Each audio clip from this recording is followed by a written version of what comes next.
আমি রবির একটা অভিজ্ঞতা শেয়ার করি আপনার সাথে। আমার রবির যারা ওল্ড কলিগস তারা শুনলে হয়তো মন খারাপ করতে পারে। আপনি এখন রবিতে। তখন এমডি সাহেবকে গিয়ে আমি বললাম যে, "স্যার একটা কথা বলতে চাই" এবং খুব ঘেমে গেছি আমি। তো, "স্যার আমি একটা ইন্টারভিউ দিয়েছিলাম। এখন ওরা তো আমাকে জয়েন করতে বলতেছে।" বলল, "কোথায়?" গ্রামীণফোন। উনি আস্তে করে হাতটা বাড়ায় দিয়ে বলল, "কংগ্রাচুলেশন। তুমি শুধু জয়েন করবা না, তুমি যেদিন জয়েন করতে যাবা আমার V6 পাজের ওটা নিয়ে যাবা।" সো আপনার কবিতার ভাষায় বললে মানে বড় প্রেম শুধু কাছে টানে না। কাছে উনি টানে না। আপনাকে দূরেও ঠেলে দিলেন পাজেরো গাড়িতে করে। এক্সাক্টলি। ওকে। একজন সিইও সুপুন বীর সিং আমি আমার একটা দুঃখ একদিন তাকে শেয়ার করলাম যে, "সুপুন আমাদের কেন কোনো স্ট্র্যাটেজি নাই?"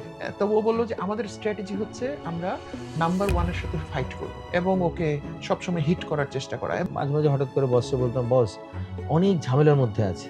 উনি চিৎকার করে বলতো, "আরে হাসান আমাদের চাকরিটা আছে।" আমি, "মানে কি ভাই আপনি এরকম বললেন?" বলে, "ঝামেলা না হলে তো কোম্পানি তোকে আমাকে নিবে না। লাগবে না, হ্যাঁ। ঝামেলা তো লাগবে আমাদের।" এটাও দেখলাম যে গ্রামীণ ফোনের লোকরা খুব কুল অ্যান্ড কাম। তারা জানে তারা কেন অফিসে আসে। এক্সাক্টলি, কিন্তু এক্সাক্টলি। রবিতে কেউ অফিসে ঢুকে ডে টু ডে ফাইটিং এর ভিতরে আমরা চলে একদম, যাই। একদম। এই আমি ২ টা বললাম না মানে প্রতিষ্ঠান এরকম। সরাসরি মনে হয় যে আমি একটা কম্পিটিটিভ এনভায়রনমেন্ট এর মধ্যে দিয়ে যাচ্ছি। আমি তো রবিতে কাজ করেছি তো আমার কিন্তু গ্রামীণ সুপুর সম্পর্কে একটা ভিন্ন ধারণা ছিল। মানে রাইভালরি থিংকিং ছিল। জি। এটা মেবি আমাদের ম্যানেজমেন্ট আমাদেরকে তৈরি করেছে। Being talented is not everything. He or she must take responsibility যেরকম এবং তাকে রিলায়েবিলিটি গ্রো করাটা বড় জিনিস, অ্যাকাউন্টেবল থাকা এটাও একটা বড় জিনিস। একটা টিপস দেন আপনি। টিমকে কিভাবে মোটিভেটেড রাখা যায়? টিনের চালের বৃষ্টি যখন কষ্ট মনে হয়, অঝোর ধারা ঝরেছে তখন হায়। কেবল একলা বসে অনন্ত চাওয়া, দেখেছি চলে যায়, আধার ঘরে হাতড়ে খুঁজেছি, জানালা ছিল কোথায়। মা যে আপনাকে বলল যে ও ভালো রেজাল্ট করছে এবং আপনি যে সত্যি, সত্যি একদিন ভালো রেজাল্ট করে ফেললেন। এরপর মা কি বলল? আমি এইখানে লিডারশিপের একটা এক্সাম্পল দিব যেটা কিনা আজকের যারা লিডার আছেন দে শুড ফলো। যে এইটা যারা গ্রাজুয়েট করেছে হ্যাঁ। সেলস এর জবে যেতে চায় তাদের জন্য ইট ইস ভেরি ইম্পোর্টেন্ট।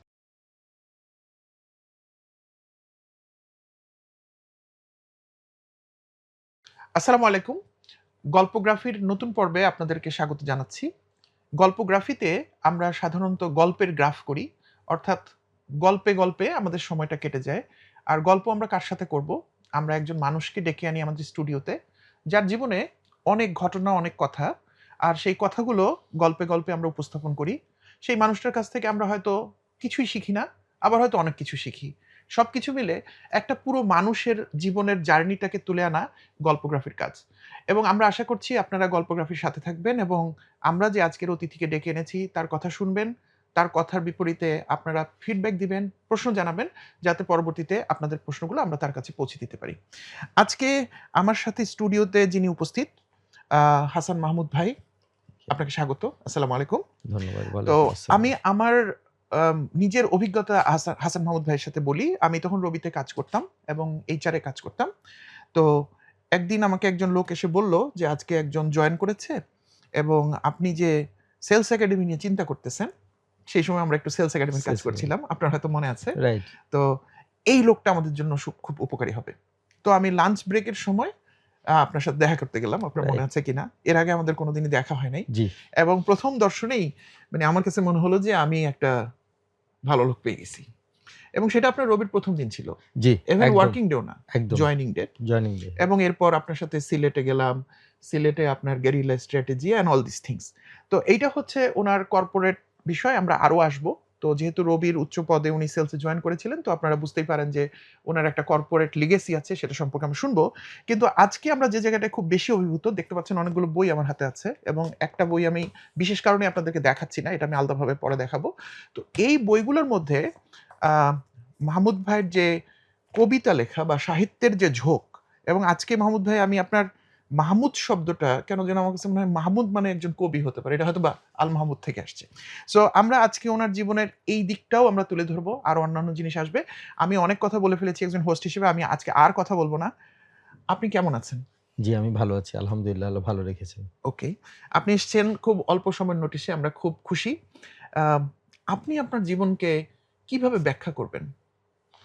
অনেক ব্যাপ্তিময় প্রশ্ন আরকি। জীবনকে অনেক বড় করেই সবাই দেখতে চায় এবং আমি মনে করি যে প্রত্যেকটা ব্যক্তি তার নিজস্বতার কাছে আকাশের সমান। অতটা যখন একটা ব্যক্তি প্রকাশ করতে না পারে তখন বলব সে সীমাবদ্ধতার মধ্যে আছে। সো আমি আমার জীবনকে দেখি একজন সাবলীল বক্তা, একজন আ অবশ্যই আ সাহিত্যের ভাষায় বললে শ্রমজীবী মানুষই বলা চলে। যেহেতু 24 ঘন্টায় এই শ্রম নিয়ে ব্যস্ত থাকি, আর সাথে পারিবারিক জীবনটাকে মেনটেন করি। কিছু স্বপ্ন থাকে, মানুষের কিছু তাড়না ভিতরে আছে, সেগুলো লেখার সাথে স্পষ্ট করার চেষ্টা করি। ওকে। আমি একদম ছোট করে এভাবেই নিজেকে না, ড্র খুব করি আরকি। গভীরভাবে বলেছেন। আপনি সীমাহীনতার কথা বলেছেন, আবার সীমাবদ্ধতার কথা বলেছেন। রাইট। আপনি কি দুটার ভিতরেই পড়েন নাকি আপনি মনে করেন আপনি সীমাহীন? আমি মনে করি যে আমি দুটার ভিতরেই পড়ি। আচ্ছা। আষ্ঠে পৃষ্ঠে পড়ি। ওকে। কারণ আমি যখন সীমাহীনতার কথা বলি, তখন আমি অনেক সম্ভাবনার কথা বলি এবং আমি মনে করি যে আমি ওই পর্যায় পর্যন্ত যেতে পারি। নিজেকে ওই পর্যায় পর্যন্ত নিয়ে যেতে পারি। আবার যখন সীমাবদ্ধতার মধ্যে চলে আসি, তখন এই যে আমাদের চারপাশ আমাকে যে ধরনের আষ্ঠে পৃষ্ঠে বেঁধে রাখছে, এটার মধ্যে আমি পড়ে যাই। তো ওকে। তখন আমি ওই সীমাবদ্ধতায় থাকি এবং আমার জাভেদ ভাই, আপনাকে একদম ক্লিয়ারলি যদি বলি, আমার লেখালেখির বড় জিনিসটাই আসে সামাজিক দায়বদ্ধতা। হুম। কারণ আমার টপিকটাই সামাজিক দায়বদ্ধতা নিয়ে লেখা। এটা কোনো প্রেম, কোনো রোমান্টিসিজম এগুলো না। হ্যাঁ, ঘুরে ফিরে মানুষের জীবন ওর মধ্যে চলে আসে। বাট বড় জিনিসটাই সামাজিক দায়বদ্ধতা হুম। এবং দায়বদ্ধতার জায়গায় আমরা আষ্টেপৃষ্ঠে বাঁধা পড়ে আছি। ওকে, ওকে। সম্ভবত আমাদের আলোচনার বিভিন্ন পর্বে এই বিষয়টা আসবে, জি। সীমাহীনতা এবং সীমাবদ্ধতা। তো তখন হয়তো আমাদের দর্শকরা আরো পরিষ্কারভাবে বুঝতে পারবেন। এই পর্যায়ে আমি যদি আপনাকে বলি যে আপনি খুব সংক্ষেপে আপনার জীবনটাকে কোথা থেকে শুরু হলো এবং আজকের হাসান মাহমুদ আপনি কিভাবে বলবেন জার্নিটা? ওকে। আমি আমার জীবনের জার্নিটা বললে আমি আমার স্কুল লাইফ থেকে শুরু করব। ওকে, আমি তখন ক্লাস 7 এ পড়ি। ওকে। আ 7-8 এ তখন ১৯৯০ সাল। আচ্ছা, ওকে। তো তখন কিন্তু এই ২৪ এর যে আন্দোলন আমরা এখন দেখছি, হুম, ওইটার একটা রেশ বড় ৯০ পর্যায় ছিল ৯১। স্বৈরাচার সরকারকে হুম, বিতাড়িত করার রাইট। এবং বাজারে রাজাকার, আলবদর, স্বৈরাচার এই শব্দগুলা চলছিল। অনেকদিন একটা নিষ্পেষণ চলছিল রাইট। জেনারেল এরশাদ সাহেবের হুম। সময়। তো ওই সময় আমরা স্কুল লাইফ থেকে এইটার আলো পেতে থাকি, তাহলে আরেকটু আঁচ আরেকটু পেতে শুনি থাকি। আপনার স্কুল কোথায় ছিল? আমি ১ম এ পড়েছি আমার একদম জন্মস্থান রামপুরা, ঢাকায়। আচ্ছা, ওখানে একটা ইংলিশ মিডিয়াম স্কুল ছিল। ওই ওকে। সময়কার হুম, ইংলিশ মিডিয়ামগুলো আপনি জানেন যে কিন্ডারগার্টেন স্কুলগুলো তখন হুম, মাত্র হচ্ছে। হচ্ছে right. So ideal grammar school, ওখান ওকে, থেকে আমি শুরু করি। দেন কিছুদিন আমি রামপুরা একরাম মেসেতে পড়ি। এরপর আমি চলে আসি মতিঝিল মডেলে। ওকে। সো তারপরে মতিঝিল মডেলটাই তাহলে আপনার আরকি। জন্মস্থান আপনি বলছেন রামপুরা? ঢাকার রামপুরাতে আমার ঢাকার রামপুরা। জন্মস্থান। তো আমরা সাধারণত কোনো মানুষের সাথে পরিচিত হলে বলি যে আপনার দেশ কোথায়? যদিও আমাদের সবার দেশ বাংলাদেশ। এক্সাক্টলি। তা আপনার দেশ কি ঢাকা? আমি আমার দেশের বাড়ি রামপুরাকেই বলি। রামপুরা। হ্যাঁ, কারণ আচ্ছা, আমার বাবা ওখানে পাকিস্তান আমলে বাড়ি করা। আচ্ছা। আমাদের একদম খুব পুরানো একটা বাড়ি ওখানে এখনো ওই তাহলে অবস্থায় আছে। আপনার দাদা বাড়ি, নানা বাড়ি? আমার দাদা বাড়ি হচ্ছে নড়াইলে। নড়াইলে। নানা নড়াইল। বাড়ি? নানা বাড়ি হচ্ছে গোপালগঞ্জে। আচ্ছা, ওকে। হ্যাঁ, আপনি স্কুলের কথা বলছিলেন। আচ্ছা, স্কুল লাইফে যেটা আমি শুরু করি, আমি স্কুলে খুব ভালো ছাত্র ছিলাম। হু, হু, ক্লাস 10 পর্যন্ত কখনো আমি 2nd হইছি বা 3rd হইছি এরকম কোনো ইতিহাস আমার নেই। হুম, যার ফলে মতিঝিল মডেলেও চলে আসলাম। হু, হু। ক্লাস 10 এর পর থেকে 9 থেকে আসলে শুরু হয়, আমাদের কেমন যেন লেখালেখির একটা পাগলামি চলে হুম, আসতে শুরু ওই করে। সময়টা এটা ছিল। ওই সময়ে আপনারা যদি মাকিদ হায়দারের নাম হুম, হুম, শুনেছেন, হুম, নির্মলেন্দু গুণের নাম হুম, শুনেছেন, হুমায়ুন আজাদের নাম শুনেছেন, আ তারপরে আমাদের রফিক আজাদের নাম হুম, শুনেছেন। সো আমরা এইগুলা নিয়ে না তখন ওই লেখালেখির মধ্যে একটু ডুব দিতে থাকি। হুম, ৯০ এর আবহাওয়াটা কিন্তু ভিন্ন ছিল।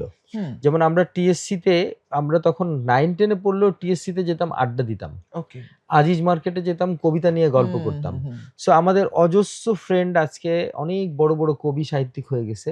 হুম, হুম, আমরা ওই রাস্তায় গিয়ে হয়তো আমি ফিরে আসছি। হুম, হুম, আমার ফিরে আসাটা একটু অন্যরকম ছিল। তো সংক্ষেপে বললে আমি এরপরে জড়িয়ে পড়ি, লেখালেখি নিয়ে খুব ব্যস্ত হই হুম, হুম। এবং ইন্টারেস্টিংলি ওই সময়ে একটা কবিতা লিখলে ৳৫০ করে দৈনিক পত্রিকা থেকে দিত। ওকে। ৳৫০ অনেক বড় জিনিস অনেক ওই বড় সময়। আমার টাকা। মনে আছে হুম, আমি তখন অঙ্গীকার ডাইজেস্টে লিখি, ২-১ টা ছোট, ছোট পত্রিকা, যেটা বাংলা বাজার বা এই টাইপের যেগুলা দৈনিক আলো এই টাইপের, 'প্রথম আলো' না। হুম, হুম, সো এই সময় ওগুলাতে লেখালেখি করতে, করতে কেমন যেন একটা ওর মধ্যে ঢুকে পড়লাম। হুম। এই সময় আবার হুমায়ূন আহমেদের হিমুটা জনপ্রিয় হলো। চারিত্রিকভাবে হুম, আমাদের জেনারেশনের মধ্যে হিমু আসতে হুম, শুরু হুম, করল। হুম, হুম। আমরা খদ্দরের পাঞ্জাবি পড়ি, হলুদ পাঞ্জাবি। টিএসসিতে যাই, বসে থাকি, খালি পায়ে হাঁটার চেষ্টা করি।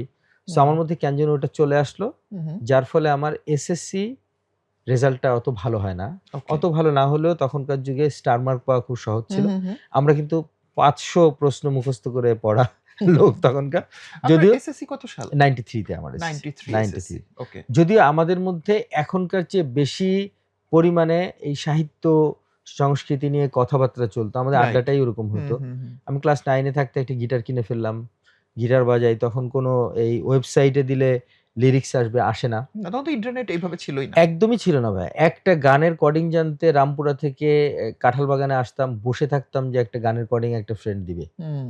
এই একটা এই মেজর স্কেলে এইটা বাজাইতে হবে। এই শুরু করতাম সেই তখন সময় আরকি। তো বাংলাদেশে ব্যান্ডেরও একটা জয় জয়কার। একদম জয় জয়কার হুম সময় চলছে ওই সময়টাতে। সো আমরা এনালগ যুগ থেকে ডিজিটাল যুগটা ২ টাই পেয়েছি। হুম। সো ইন্টারে যেটা হলো, ইন্টারের সময় ইন্টার আম কোথায় আ ভর্তি হলেন? ইন্টারে আমি ১ম এ তিতুমির কলেজে ভর্তি হই। ওকে বাট রাজনৈতিক কারণে ওটা আমাকে ত্যাগ করতে হয়। তখন ওকে। আবার রাজনীতি আরো উত্তাল। হুম হুম আ এরপরে না বললেই না, আমি এটা গর্বের সাথে বলি। তখন আমি হাবিবুল্লাহ বাহার কলেজে চলে আসি। ওকে। আমার কাছাকাছির কলেজ। হুম হুম ওখানে এসে ইন্টার পাস করার পরে আমার বাসায় আবার একটু মিলিটারি ব্যাকগ্রাউন্ডের লোকজন বেশি। আমার ভাই, কাজিন, ফ্রেন্ড গুলা, আমার দুলাভাইও আর্মিতে ছিলেন 5th লং এর অফিসার। সো আমাকে সবাই চেষ্টা করলো যে আর্মিতে চলে যাও। Okay so I was selected till ISSB in 36 GDP. ওকে। এরপরে যেকোনো কারণে হোক মনের মধ্যেও উসখুস করতেছিল যে আমি কি বাধা পড়ে যাচ্ছি কিনা? হুম হুম তখন মনে হলো যে ঠিক আছে, এটা থাক, একটু পজ দেই। হুম হুম তো ইন্টারে পজ দিয়ে চলে আসার পরে আমি ইউনিভার্সিটিগুলোর ভর্তির সুযোগটা হারায় ফেললাম। ওকে। আর তখন কিন্তু এই চিন্তা গার্ডিয়ানরা করতো না যে ও আরো ৬ মাস বসে থেকে আবার হুম পড়বে। আপনি হুম রিলেট হুম। করতে পারেন হ্যাঁ ভাইয়া। হ্যাঁ। কারণ প্রত্যেকটা পরিবার, বাবা ফার্স্ট ক্লাস গ্রেডের অফিসার হলেও ৬ জন ভাই-বোন, হুম। সবারই চিন্তা যে তোমার একটা কিছু করতে কিছু হবে করতে হবে, দ্রুত করতে হবে। এবং নিজেই করতে হবে সেটা। হুম। সো আমরা তো তখন টিউশনি র‍্যান্ডমলি করতাম। রাইট। তখন আমি চিন্তা করলাম যে ঠিক আছে, আমি ইন্টার শেষ, এখন কি করব? হুম হুম তো আমি ডিগ্রিতে ভর্তি হয়ে গেলাম তেজগাঁ কলেজে। ওকে। আমার মাথায় কাজ করলো, আমার একটা ফ্রেন্ড ছিল। ও আমার বাসায় গিয়ে আমার মাকে রেজাল্ট বলল। আমার আম্মা কান্নাকাটি করল যে, "এই এত ভালো রেজাল্ট করছে, আমার ছেলেটা কি করে?" হুম তো আমাদের একটা জিদ চলে আসলো যে আমাকে হুম কিছু করতে হবে। হুম হুম বাই দ্য টাইম আমি একটা ঢাকাতে তখন এডুকেয়ার নামে একটা কোচিং ইনস্টিটিউট হয়। হুম এটা ইনফেক্ট আমাদের বন্ধুদের, মহল্লার বন্ধুদের। হুম হুম এবং এখানে চরমভাবে আমরা ওটাকে আস্তে, আস্তে স্টুডেন্ট পাওয়া শুরু করি। উপরের দিকে উঠতে থাকি। হুম। নিজেদের মধ্যে ওটাকে গোছাই নেই। রাইট। সো আমি, আমার ক্লিয়ারলি মনে আছে, কোচিং সেন্টারে পড়াশোনা শেষ হওয়ার পরে আমি বাইরে থেকে লক করে পেছনের দরজা দিয়ে ভিতরে ঢুকে ওই বোর্ডে লিখে, লিখে ডিগ্রির পড়া পড়তেছি। আচ্ছা, আপনার নিজের পড়াটা আমার পড়ছেন নিজের পড়া যখন পড়তেছি। স্টুডেন্টরা চলে গেছে। আমার মধ্যে একটা হুম। জিদ, আমি আম্মাকে বলেছিলাম যে আম্মা যেন একদিন আমাকে ধরেও কাঁদে ওরকম সাফল্যে। আমার ভাই তখন এয়ারফোর্সে জয়েন করে গেল। তো আমার ভাইয়ের একটা কথা ছিল, ও খুব মানে শাসন করতো খুব। হুম বলতো, হুম "আপনার ছেলেকে দিয়ে কিছুই হবে না। হুম ও হুম। কিছু করতে পারবে মানে না।" আপনার বড় ভাই আমার আপনার বড় ভাই। সম্পর্কে বলছে কিন্তু মাকে বলছে। মাকে বলছে। ইন্টারেস্টিং। আর আরো ক্লিয়ারলি মনে পড়ে, আমার যেদিন রেজাল্ট দিল ডিগ্রির, হুম হুম আমি ঘুমিয়েছিলাম। হুম হুম আ আম্মা আমাকে ডাকতেছেন। হুম বড় ভাই বলতেছে, "ও তো রেজাল্ট আনতে যাবে না, কারণ রেজাল্ট ভালো হবে না।" হুম হুম তো আমি, আম্মা উঠিয়ে দিল, তেজগাঁ কলেজে গেলাম। আ এতদিন পর্যন্ত যেহেতু রেজাল্টটা ওই লেভেলে যায় নাই, আমি ভাইয়া নিচে থেকেই দেখা শুরু করলাম। হুম। 3rd ডিভিশন আমার নাম নাই। আপনার তো থ্রি 2nd, ইডিয়টস এর মতো মনে হচ্ছে আপনার একদম, একদম ঘটনাটা। ভাইয়া। 2nd আমার নাই। কারণ ৯০ এর সময় ঢাকার শিশুরা কিন্তু অনেক দুরন্ত ছিল। Right right. অনেক কিছুর মধ্য দিয়ে তারা গেছে। জি। তারা কবিতা নিয়েও লাইনে গেছে, তারা বারুদ নিয়েও লাইনে গেছে, তারা মিছিলেও মশাল মিছিল করেছে। এই সময়টা হুম চলেছে হুম আরকি। হুম সো আমি একদম উপরে গিয়ে থমকে দাঁড়ালাম। আমি দেখতে পেলাম যে ওখানেও ফার্স্ট ক্লাসেও আমার নাম নেই। আচ্ছা, I started thinking, এত খারাপ তো তাহলে কি আমি পরীক্ষা ফেল হওয়ার কথা করলাম না। নাকি? তাহলে কি ফেল করলাম হ্যাঁ নাকি? হ্যাঁ। তখন হাতে লিখে নাম্বারগুলো বোর্ডে টাঙায় দিত। রাইট। হুম আমার একটা ঘটনা খুব মনে পড়ে। আমাদের সময় আমার সাথে পড়তো আজকের মুশফিক ফজল আনসারী। তা আ ও ও অনেক সময় আমাকে হাইলি প্রেইজ করতো। বলতো, "বন্ধু তুমি ভালো রেজাল্ট করবা, ভালো করবা।" ও সহ আব্দুল্লাহ নামে একটা ফ্রেন্ড ছিল। দেখলাম এরা, আব্দুল্লাহ তখন এসে বলতেছে, "এই তুই তো আরো ভালো রেজাল্ট করছিস। হুম। স্যার তোকে নিয়ে যেতে বলছে, সাংবাদিক আসছে।" ওকে। I thought এটা একটা ফান করছে এরা আমার হুম সাথে। হুম পরে যখন ওরা আমাকে নিয়ে গেল, আমি দেখলাম আমি ফার্স্ট ক্লাস 6th হয়েছি সারা বাংলাদেশে। ওকে। এবং এটা ভাইয়া কম্বাইন্ড মেরিট লিস্টে, মেরিট লিস্ট। যেখানে বিএ, ব্যাচেলর অফ আর্টস, তারপরে বিকম, সায়েন্স ৩ টা মিলায় বিএসসি, হুম ৩ টা মিলায় কম্বাইন্ডলি 6th স্ট্যান্ড করেছি। So I started thinking and telling to Allah that Allah ফিরে তাকিয়েছেন। হুম হুম আমার খুব ক্লিয়ার মনে পড়ে, আমি যখন বাসায় যাচ্ছি, হুম মগবাজারে গিয়ে দেখলাম আমার বড় ভাই আসতেছে, যিনি আমাকে সবসময় বলতো এবং খুব শাসন করতো, হুম আদরও করতো হুম হুম অবশ্যই, যে ও কিছু করতে পারবে না।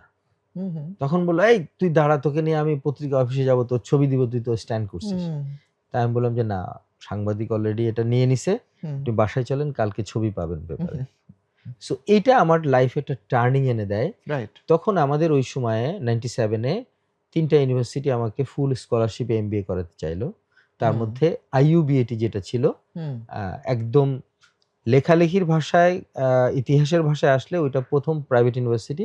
বাট হুম, তার আগেই কিন্তু এনএসইউ চলে আসছিল। হুম, হুম, আলিমুল্লাহ মিয়ান স্যার, যিনি আমাদের ভিসি ছিলেন, উনি এই ইউজিসির সাথে কথা বলে ইউনিভার্সিটি গ্র্যান্ট কমিশনের এই গুলা উনি তৈরি করে। উনার মুখ থেকে আমার শোনা যে ওকে। প্রাইভেট ইউনিভার্সিটি কিভাবে হতে পারে। হুম, হুম, সো ওই সেন্সে যদি বলি, আইবিএটি is the first private university of hmm, Bangladesh. Hmm, ওইখানে আমি স্কলারশিপ নিয়ে গেলাম। আরেকটা কারণ ছিল, ওইখানে ট্রেজারার ছিলেন জেনারেল শফিকুল্লাহ। হুম, জেনারেল শফিকুল্লাহ উনি বিএমএ তে ছিলেন অনেক সময়, আমার বাবার খুব ঘনিষ্ঠ ফ্রেন্ড ছিলেন। হুম, হুম, সো উনি বলল যে তোমার ছেলেকে আমার কাছে দিয়ে দাও। ওকে। সো দেন আমি ওখানেই চলে তখন গেলাম। ক্যাম্পাসটা কোথায় ছিল? তখন ক্যাম্পাসটা ছিল ধানমন্ডির শঙ্করে ভাইয়া। ওকে, এখন ওকে। তো উত্তরাতে চলে এখন গেছে। উত্তরায় চলে গেছে। সো হ্যাঁ। ওখানে আমি ফুল স্কলারশিপে, যেহেতু আমি ব্যাচেলর ডিগ্রি কমপ্লিট করেছি, সো এটাকে বাইরের ইকুইভ্যালেন্ট নিতে গেলে আমাকে প্রি এমবিএ এবং এমবিএ দুটা করতে হবে। Hmm, so I did 146 credit, okay. Very enlarge, একদম pre hmm, pre MBA then MBA. So এইটা আমার একটা টার্নিং পয়েন্ট ছিল। মাঝখানে আমি যখন কবিতা লেখালেখিতে, তখন আবার আমি জাতীয় কবিতা পরিষদ করি। হুম, হুম, নিজস্ব কবিতা নিয়ে ওখানে স্টেজে উঠি। হুম, হুম, এই সময়টাতে আমি যখন চিন্তা করলাম যে এইটার সাথে এটা ব্যালেন্স রাখা টাফ। হুম, আমি এখন কোন দিকে যাব? হুম, হুম, সো আমি তখন চিন্তা করলাম যে না, একটু লাইফ নিয়ে চিন্তা করি। এতদিন তো কবিতা নিয়ে চিন্তা করছি। তখন লাইফ নিয়ে চিন্তা করতে গিয়েই জি। এমবিএ শেষ হলো। হুম, দেন তারপরে ম্যানেজমেন্ট ট্রেনি হিসেবে কল্লোল গ্রুপ। হুম, একসময় ওই আমাদের সময় বলা হয়তো সেলসের পাঠাগার মানে হচ্ছে কল্লোল কলর গ্রুপ। গ্রুপ। হুম, বাংলাদেশের যতগুলা প্রোডাক্ট আজকে বড়, বড় প্রোডাক্টগুলা ল্যাকমে দেখেন, ইউনিলিভারের অন্যান্য প্রোডাক্টগুলা যেগুলা দেখেন, প্যারাসুট একটা বড় কোম্পানি। হুম, বাট হুম, আমরা কিন্তু এটা ডিস্ট্রিবিউটরশিপ হিসেবে ওখানে পেয়েছি। ওখানে পেয়ে একটা গেছেন। কোম্পানি ডিস্ট্রিবিউটরশিপ করতেছে, কোম্পানিটাকে কল্লোল গ্রুপ। কলর। হুম, সো আমি এখানে ম্যানেজমেন্ট ট্রেনি হিসেবে ঢুকি। হুম, হুম, ১ বছর এফএমসিজি তে কাজ করি। হুম, হুম। এই যে লাইফের টার্নিংটা একটু কর্পোরেট দিকে চলে কর্পোরেটের দিকে চলে চলে যাচ্ছে গেল। আরকি। হ্যাঁ, হ্যাঁ।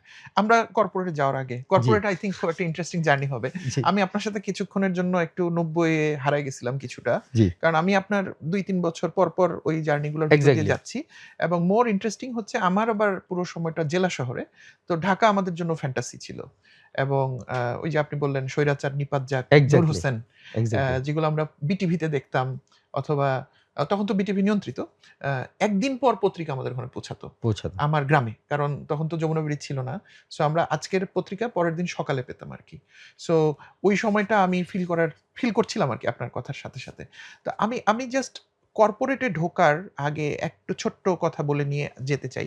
আপনার যে এই যে লেখালেখি জি। এবং এইটা কি কর্পোরেটে ঢোকার পরে কমা বাড়া হলো কিছু, এরকম কিছু নাকি? একদমই, কর্পোরেটে যখন গেলাম এটা স্থিমিত হয়ে আসলো। হ্যাঁ, বাট আমার একটা সুযোগ ছিল কি, আমি কখনো গল্প উপন্যাস নিয়ে কাজ করিনি। ওকে। হুম। কবিতা কিন্তু খুব ছোট্ট মাত্রার একটা হুম, জিনিস। হুম, হুম, ২-৪ টা লাইন থাকলেই ওটা দিয়ে ব্যক্ত করা যায়। তো হুম, আমি ভাবলাম যে অ্যা পালায়ন প্রবৃত্তির থেকে হুম, কোনো একটা জায়গায় একটু শেল্টার নেই। হুম, তখন আমি মনে করলাম ঠিক আছে, অল্প লাইনে কবিতা লিখি। ওকে। যেটা কিনা কোনো একটা অবসরে, কোনো একটা ভিজিটে যাচ্ছি, লিখে ফেললাম ২-৪ হুম, লাইন। হুম, রাতে হুম, কিছু মনে আসলো, নিয়ে আসলাম। হুম, এবং একটা ২ টা লাইন কিন্তু আপনাকে ভাইয়া অনেক বড় একটা চিন্তার মধ্যে নিয়ে যেতে পারে। হুম, হুম, আপনি যদি জীবনানন্দ দাশের লাইনে যান, "চুল তার কবেকার অন্ধকার বিদিশার নিশা।" হুম, আপনি এই কবিতাটা পড়লেই আপনার মনে হবে যে আপনি হয়তো কোনো একটা ঐরকম জগতের মধ্যে চলে গেছেন। রাইট। কোনো একটা মোহচ্ছন্নতায় আছেন। অথবা চুল তার কবেকার এই শব্দটা দিয়ে আপনি একটা আ নারীর চরিত্রটাকে নিয়ে আসছেন। এটা আপনার মধ্যে একটা ফ্যান্টাসি ক্রিয়েট করবে হুম, এবং অনেক কিছু চিন্তার খোরাক কিন্তু এই অল্প ২ টা লাইনে দিবে। হুম। সো দ্যাটস দ্যা মানে পয়েন্ট যে আমি ঘুরে ফিরে কবিতার মধ্যে কবিতার চলে মধ্যে আসলাম। এলেন, হ্যাঁ। বাট অবশ্যই বলব যে হ্যাঁ, কাজের সাথে ব্যস্ত থাকলে এটা একটু কম্পারেটিভলি কমে আসে। আমরা কবিতাতে আবার কম্পারেটিভলি। আসবো। আমার মনে হয় একটা জায়গা আমার খুব শুনতে ইচ্ছা করছে। ওই যে মা যে আপনাকে বলল যে ও ভালো রেজাল্ট করছে এবং আপনি যে সত্যি, সত্যি একদিন ভালো রেজাল্ট করে ফেললেন। এরপর মা কি বলল? ও হ্যাঁ, মানে আমি একদমই আ এই কথাটা আমি একটু আগে একটু এড়ায় যেতে চেয়েছিলাম। ও কারণ ওকে। মাকে হারিয়েছি আচ্ছা। ২ বছর ২.৫ বছরের মতো ওকে, হচ্ছে। সরি। সো আম্মা, মানে আমার খুব ক্লিয়ার মনে পড়ে, তখন তেজগাঁ থেকে রিক্সা ভাড়া নিত ৳১৭-১৮ হুম, 97 এ। আপনার মগবাজারের ভিতর দিয়ে বাসায় আসে আর কি। হুম, সো ওই দিনটা আসলে খুবই অন্যরকম একটা দিন ছিল। মানে হুম, আম্মা যে কিভাবে পাগলের মতো আমাকে ধরলো এবং অন্যদেরকে বলা শুরু করলো যে আজকে আমার ছেলেকে দেখো। হুম, এবং আমি আম্মাকে ওই লাইনটাই বলেছিলাম যে আম্মা এটা আমরা আম্মাকে আপনি বলতাম। আমাদের সময় আব্বাকে আব্বা বলতাম না, আব্বা জি বলতাম। একটা জি হুম, প্রত্যয় যোগ করে একটু শ্রদ্ধাবনত থাকা। সো আম্মাকে আপনি বলতাম এবং বলতাম যে, "আম্মা দেখেন আমি ভালো রেজাল্ট করেছি।" হুম, সো আম্মার আনন্দটা ভাইয়া আমি আসলে প্রকাশ করে বোঝাতে পারব না। হুম। কিরকম একটা আবেশ আপনিও ছিল। নিশ্চয়ই অনেক খুশি ছিলেন। আমি অনেক খুশি মানে ছিলাম। উনার খুশি দেখে আপনার আরো খুশি। এক্সাক্টলি। আমি এই জায়গাতে আমি জানি না এই জায়গাটা আমরা ফিরে আসতে পারবো কিনা। আমাদের সমাজ ব্যবস্থায় তো আমরা যেটা চাই সেটা সবসময় আমরা পারি না। তো আমরা অসংখ্য ইয়ুথদের ইন্টারেকশন এ আসি, লাইফ কোচিং এবং অন্যান্য কিছু করতে গিয়ে যাদের কিন্তু এরকম একটা হতাশাজনক পরিস্থিতি তৈরি হয়। আমি হতাশাই বলছি কথাটা। রাইট, মানে সে যেটা করতে চায়, তার হয়তো ইচ্ছা আছে, কিন্তু চেষ্টাটা হয়তো অনেক নাই। আবার তার পরিবার হয়তো ইতিমধ্যে ভার্ডিক্ট দিয়ে দিছে। তুই কিছু পারবি না। রাইট। কিন্তু আপনার মতো ওই জিনিসটা অ্যাচিভ করতে হলে আপনি কি পরামর্শ দিবেন এই ছেলেমেয়েগুলো? আমি বলতে চাচ্ছি আপনার সেই ইন্টারমিডিয়েটের শেষের সময়টা থেকে আপনার আন্ডারগ্রেড বা ব্যাচেলরের ডিগ্রিতে রেজাল্ট যেটা দিন পর্যন্ত এই যে রেজাল্ট দিন। ৩-৪ বছরের তো একটা সময়কাল যেখানে আপনাকে অনেক কথা শুনতে হলো। আপনার পরিবারের অনেক লোক অনেক ভালো, ভালো চলে গেছে। এমনকি আপনার আম্মাও অসন্তুষ্ট হচ্ছে, আমার রাইট। সবচেয়ে কাছের মানুষ। কিন্তু আপনি যে এই যে ৩ বছর কি করলেন বা কি পরামর্শটা দিবেন আমাদের ছেলেমেয়েদেরকে যাতে মানে নেক্সট ৩-৪ বছর ওরা ওই ধৈর্যটা আমি ধরতে বলব পারে? জাভেদ ভাই এখানে আপনার সার্থকতা। আপনি আমাকে ওই ইমোশনাল জায়গা থেকে আবার একটা স্ট্রেংথ এর জায়গাতে নিয়ে আসছেন। একদম পরিষ্কারভাবে বলব যে এই জেনারেশনের জন্য যে ক্লাস 8-9 থেকে হলেও একটা মেন্টর জোগাড় করা।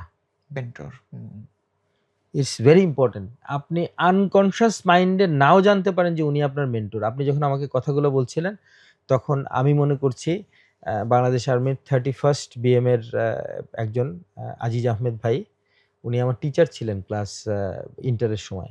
উনি হুম, আমাকে নানাভাবে উৎসাহ করতেন হুম। এবং আমার জীবনের ১ম যে সাইকেল, আমাদের সময় কিন্তু সাইকেলের খুব হুম, ইচ্ছা হুম, থাকতো। Cycle right? উনি যখন আর্মিতে চলে গেল বলল, "এই সাইকেলটা তোকে দিয়ে গেলাম। তুই আব্বার কাছ থেকে নিয়ে চালাবি।" হুম, হুম, সেকেন্ড আমাকে বলল, "তোর গিটার শিখার শখ।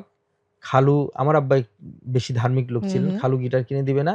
আমি তোকে মৌচাক থেকে একটা গিটার কিনে দিয়ে গেলাম। একটা অ্যাকোস্টিক গিটার ওকে। ৳৯০০ উনি দিয়ে।" কি আপনার প্রতিবেশী ছিলেন? না, আমার প্রতিবেশী ছিলেন না। আমার ওই যে কিন্ডারগার্টেন স্কুলটা ওইখানে উনি কিছুদিন আমাকে পড়াতেন। ওকে। এরপরে আমি উনার কাছে গিয়ে উনার বাসায় যেয়ে পড়তাম।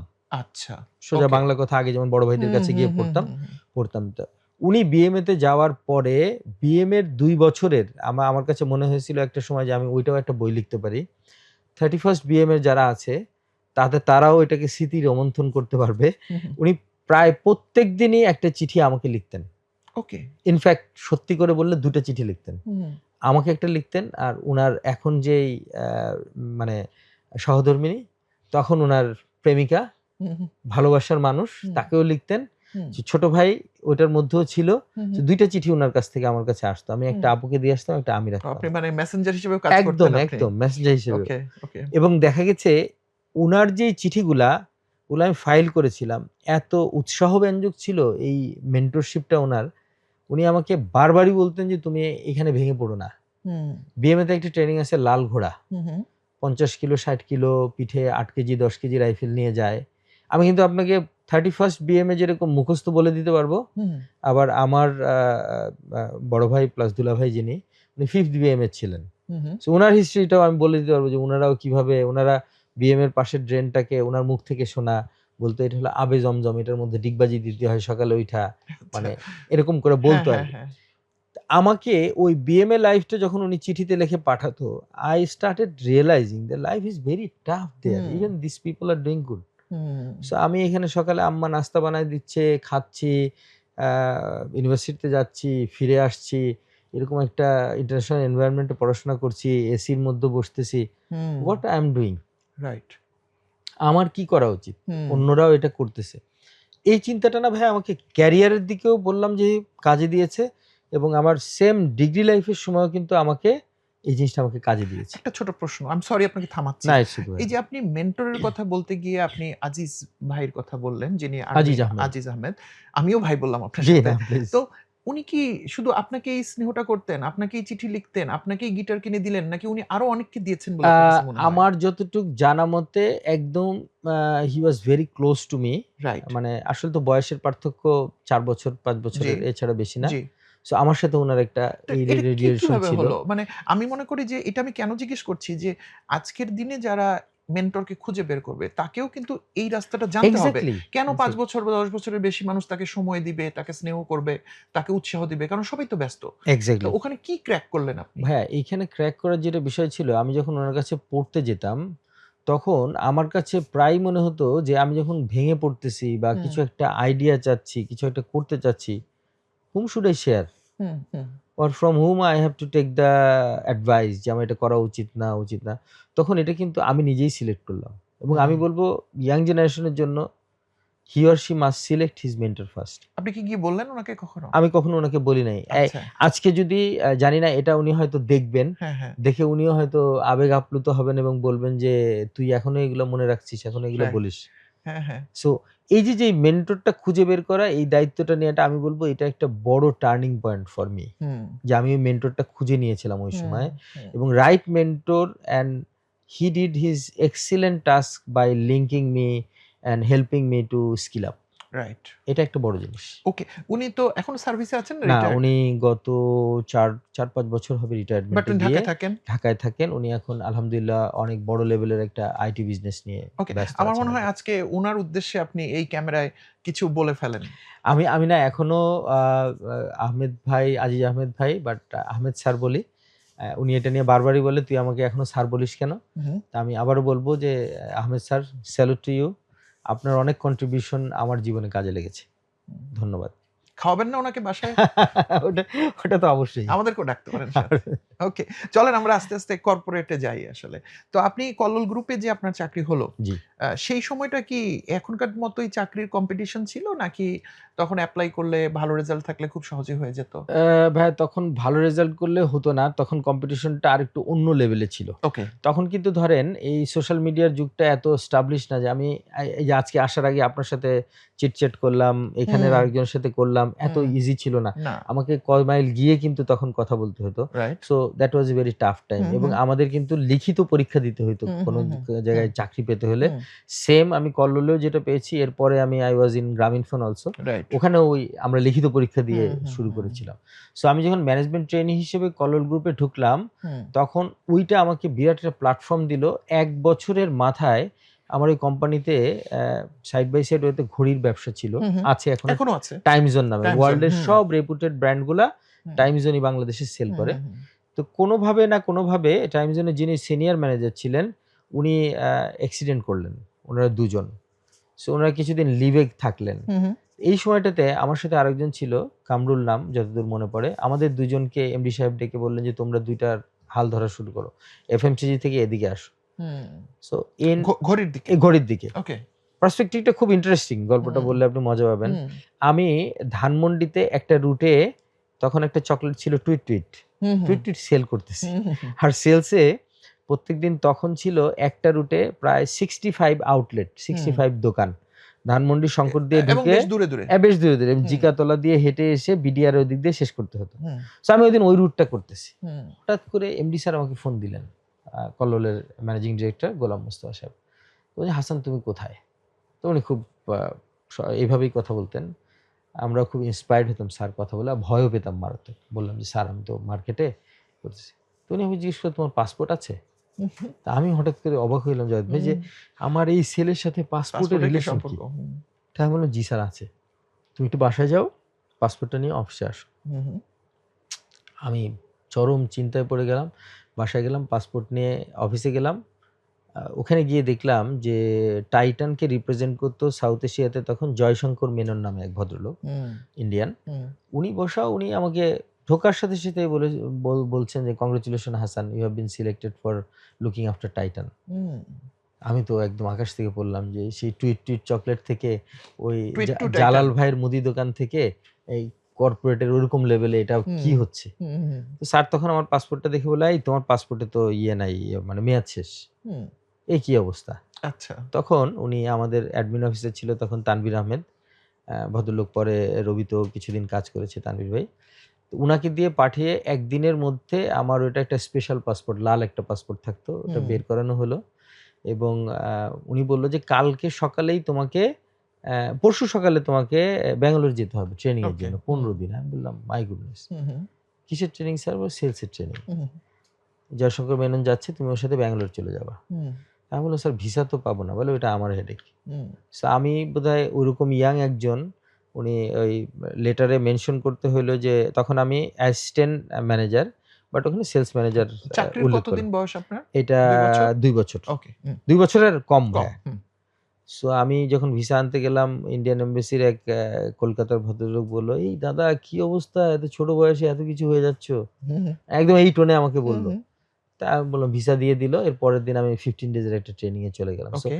আমি বলব কল্লোলের এই দিকটা বা এই গ্রুমিংটা আমাকে অনেক কাজে দিয়েছিল তখন ওকে, আমার ওকে। আর্লি ক্যারিয়ার গঠনের জন্য।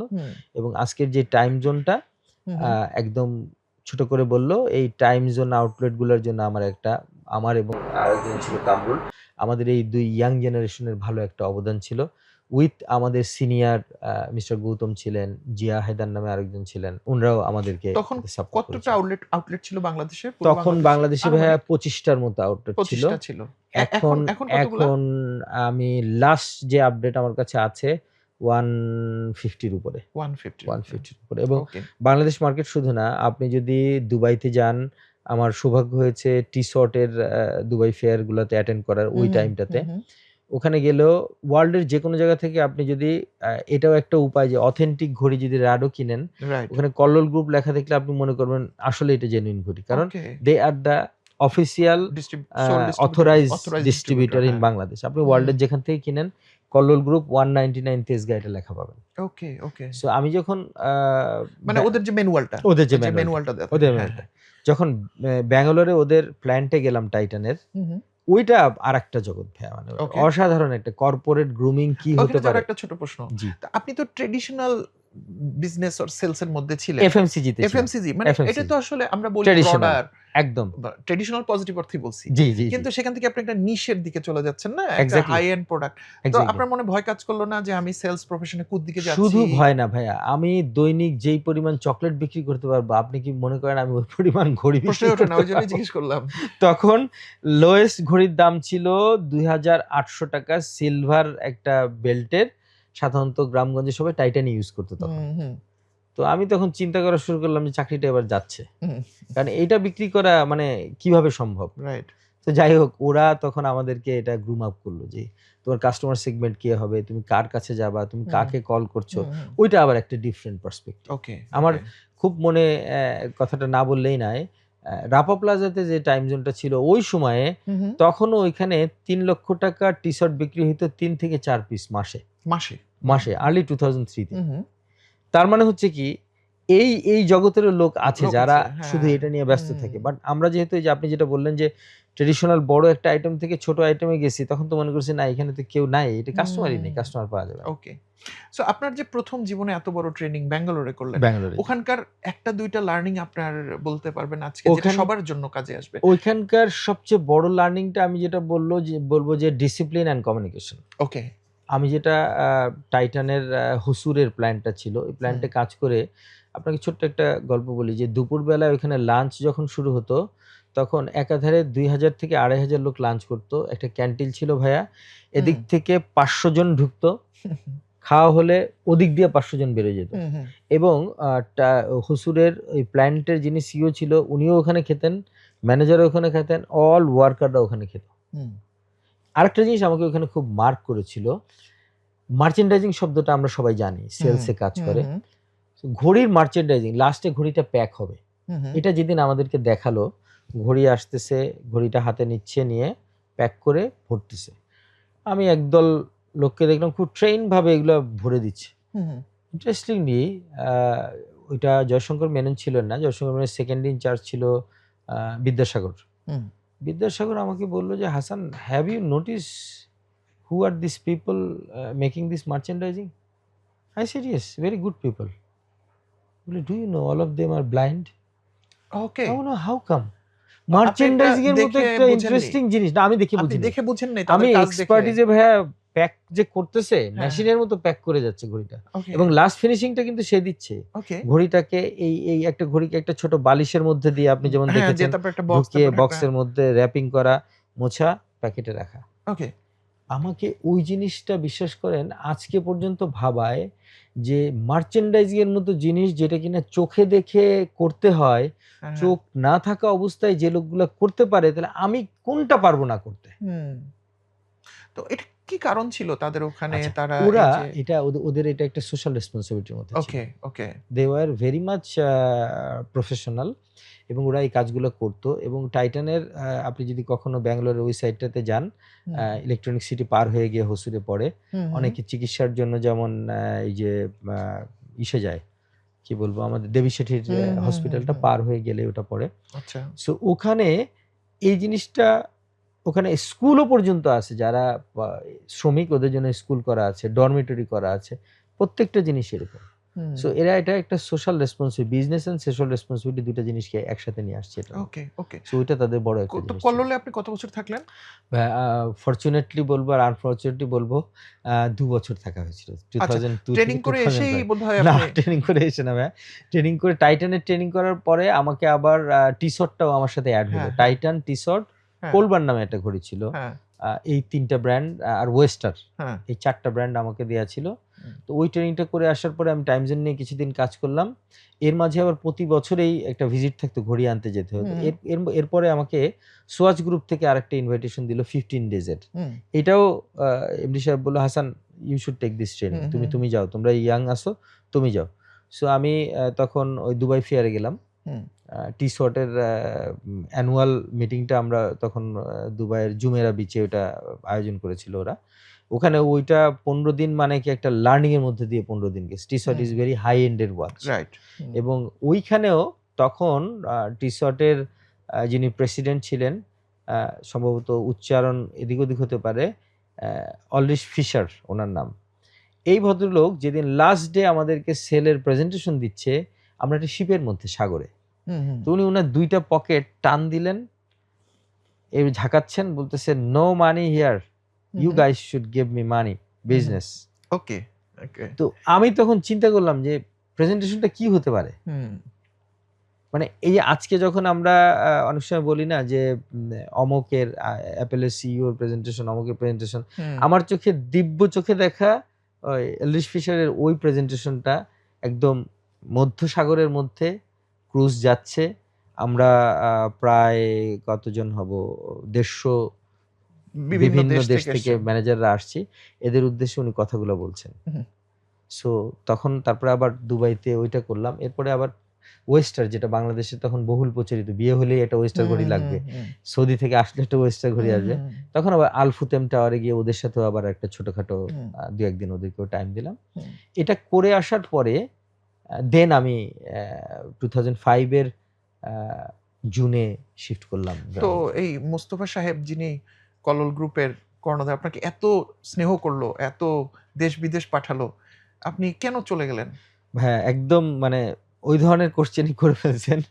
আমি মানে আমি আপনাকে না, প্রশ্নটা না, এইজন্য আমি করেছি আমি যে দুই যারা দুই আমি সুইচের চিন্তা করে, এক্সাক্টলি, কেন করে, কেন এক্সাক্টলি। করবে না এর জন্যই। আমি এইখানে লিডারশিপের একটা এক্সাম্পল দিব, যেটা কিনা আজকের যারা লিডার আছেন দে শুড ফলো। হুম, আপনি বিশ্বাস করবেন না, আমার একটা ফ্রেন্ড ঘড়ি কিনতে আসলো ওকে। গ্রামীণ ফোন থেকে। হুম, হুম, সে বলল যে, তুই তো সেলসে কাজ করিস। হুম, হুম, আমাদের তো এখনো সেলস নেই। সার্ভিস সেন্টার থেকে সিম বিক্রি হয়। হুম। তখনও 2005 এ কিন্তু এই দোকানে সেলস দোকানে হতো না, হতো না। শুধুমাত্র হ্যাঁ। তো বলল যে, "তুই টেরিটরি অফিসার নিচ্ছে আমাদের।" হুম, আমি বললাম, "এটা দিয়ে তোমরা কি করবা? সিম হুম, কি দোকানে বিক্রি হবে নাকি? আমি ওখানে কি কাজ হবে আমার?" বলে, "ভাই পরীক্ষাটা দেই।" হুম, তো আমার মনে আছে তখন সেলিব্রেশন টাওয়ার ছিল হুম, হুম, গুলশানে। হুম, ওখানে গেলাম। রুফটপের নিচে একটা রুম ছিল। ওখানে গ্লাস দিয়ে ঘেরা। ওখানে আমাদের রিটেন পরীক্ষা হলো। ওকে। ২ ঘন্টার পরীক্ষা হলো। তো ওইখানে খুব ইন্টারেস্টিং বলার জন্য যে আ একটা কোয়েশ্চেন আসলো এরকম যে, একটা ডিজুস নামে একটা প্রোডাক্ট হবে হুম, তাদের হুম, সিম। হুম, হুম, এটা কিভাবে বিক্রি করা উচিত? ওকে। তো আমি না একটু হুইমজিক্যালি, যেহেতু কনজিউমার এর প্রেমে আসক্ত, হুম, আমি বলে ফেলছি, "it should not be a মানে restricted product like as you selling from a service centre. Hmm, it should be a very consumer type product হওয়া উচিত।" হুম, তখনও কিন্তু এই আইডিয়া আসে নাই যে সিমকে কনজিউমার আইটেমের মতো সেলস হবে। মানে ফাস্ট মুভিং কনজিউমার গুডের হুম, মতো হুম, সেলস হুম, হবে। হুম, হুম, তো আমি এটা লিখে দিয়ে চলে আসলাম। অনেকের সাথে ফান করলাম যে দিছি একটা জিনিসের বাইরে লেখা। হ্যাঁ, মাই গুডনেস, আলহামদুলিল্লাহ আমি চান্স পেলাম। ওকে, ওকে। তো যখন চান্স পেলাম, আমার মনের মধ্যে ওটা ছিল, আমি যেই পরিবেশে আসলে কলোল গ্রুপে অফিস করতাম, ওই পরিবেশ তখন গ্রামীণফোন আমাকে দিতে পারত না। ওকে। কারণ তখন গ্রামীণফোন ওরকম একটা জায়গায় ছিল, আমাকে কাজ করতে হবে মাঠে ঘাটে। আমি তো হুম। অফিসের কাজ না, রাইট, আমার রাইট, টেরিটরি কাজ। রাইট। হ্যাঁ। সো আমিও চিন্তা করছি রিস্কটা নিবো কিনা। আমি আপনার কিন্তু কোথায় পোস্টিং হচ্ছিল তখন? আমার তখন পোস্টিং হচ্ছিল, ১ম এ বলেছিল ঢাকার বাইরে, পরে ঢাকাতে দিতে রাজি আচ্ছা, হইল। ওকে, ওকে। ১ম আমি রিজেক্ট করে দিছি, আমি ঢাকার বাইরে যাব না। হ্যাঁ, হ্যাঁ। আমি হয়তো আমার বই নিয়ে আলোচনায় এটা বলব যে হুম, হুম, হুম, ক্যারিয়ারে হুম, ঢাকার বাইরে কাজ করাটা। হুম, তখন এমডি সাহেবকে গিয়ে আমি বললাম যে, "স্যার একটা কথা বলতে চাই", এবং খুব ঘেমে গেছি আমি। কথা হুম, হুম, বলতেছে, "হাসান তুমি আমাকে বোল্ডলি বলো কি হইছে?" "স্যার আমি একটা ইন্টারভিউ দিয়েছিলাম। এখন ওরা তো আমাকে জয়েন করতে বলতেছে। এটা কেমন হবে?" হুম, তো উনি আমার দিক তাকায় বলে, "কোথায়?" আমি, "গ্রামীণফোন।" উনি আস্তে করে হাতটা বাড়ায় দিয়ে বলল, "কংগ্রাচুলেশন। তুমি শুধু জয়েন করবা না, তুমি যেদিন জয়েন করতে যাবা আমার V6 পাজেরোটা নিয়ে যাবা। আমার ড্রাইভার তোমাকে নামায় দিয়ে আসবে। কারণ আই ফিল রিয়েলি গুড যে তুমি ভালো একটা জায়গায় চান্স পেয়েছো।" হুম, তো আমার কাছে এখনকার লিডার, অন্য লিডারদের এটাই বলার থাকবে যে, এই যে অ্যাপ্রিসিয়েশনটা, হুম। একটা কোম্পানির কর্ণধার আমার পেছনে এতগুলা এনগেজমেন্ট করা, আমাকে এত ইনভলভ খরচ করা, করা, আপনাকে এত তৈরি করা। এত তৈরি করা, এরপর আমাকে ছেড়ে দিচ্ছে। হুম, সো আমার কাছে ওই জিনিসটা আজীবন মনে থাকবে যে মানে লিডারশিপটা কিরকম জায়গায় থাকতে পারে। হুম, এবং still I am a fanatic fan of time zone. Hmm, এখনো ধরেন রেফারেন্সেও আমার নামে একটা ডিসকাউন্ট চলে ওখানে।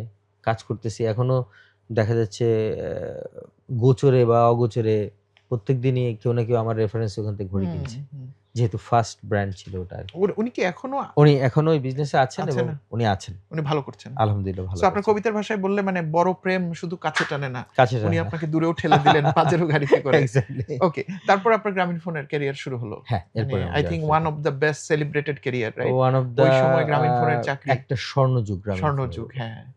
মানে কেন স্বর্ণযুগ বলবো? কত সাল এটা হচ্ছে তাহলে? 2005 এর জুনে ভাইয়া। 2005 এর জুন। 2005 এর জুনে আমরা 20 জন টেরিটরি অফিসার জয়েন করলাম সারা ওকে, বাংলাদেশে জি। কাজ করার জন্য। হ্যাঁ, তখন একটা প্রজেক্ট ছিল ওখানে, GPDC, Grameenphone distribution centre. Right. It was like একটা ডিস্ট্রিবিউশন হাব হবে। হুম, এখান থেকে তখন আমাদের আ পুল মেথড ছিল। হুম। মেথডটার নাম বলা হতো পুল মেথড। রিটেলাররা আমাদের কাছে এসে সিম নিয়ে যেত। নিয়ে যাবে, হ্যাঁ। সো আমরা ওইটার জন্য ২০ জন সিলেক্টেড হইলাম এবং ওটা নিয়ে কাজ শুরু করলাম। হু, হু, একটা ধাক্কা খেলাম ১ম, সেটা হু, হলো হু, গ্রামীণফোনে কাজ করব, ভালো একটা অফিস পাবো। এট লিস্ট তো হু, পাবো। হু, বুঝলাম ডিস্ট্রিবিউশন হাউসে বসবো। সকালে সেলিব্রেশন টাওয়ারের নিচে যেয়ে ফোন দিলাম আমার যিনি বস ছিলেন তখন, হুম, মিস্টার মাহবুব। বললাম যে, "ভাইয়া আমি তো জয়েন করার জন্য আসছি।" ১ম এ বলে ফেললাম, হুম, "স্যার আমি জয়েন করার জন্য আসছি।" কারণ হুম, আমরা আ আ সার কালচার থেকে গেছি। রাইট। এফএমসিজিতে হ্যাঁ, হ্যাঁ, হ্যাঁ। বাংলাদেশি কোম্পানিগুলোতে সার কালচারটা হুম, চালু। ১ম এ উনি আমাকে খুব রাশভারী কণ্ঠে বললেন যে, "আপনি আমাকে আর স্যার বলবেন না, আমাকে ভাইয়া বলবেন।" আমি ওকে। ১ম মাথার উপর দিয়ে গেল যে, "এটা কি হচ্ছে? হ্যাঁ। ভাইয়া কেন বলতে হবে? আচ্ছা ঠিক আছে।" এরপরে বললেন যে, "আপনি কোথায় আসছেন?" আমি বললাম যে, "আমি এই তো সেলিব্রেশন টাওয়ার নিচে।"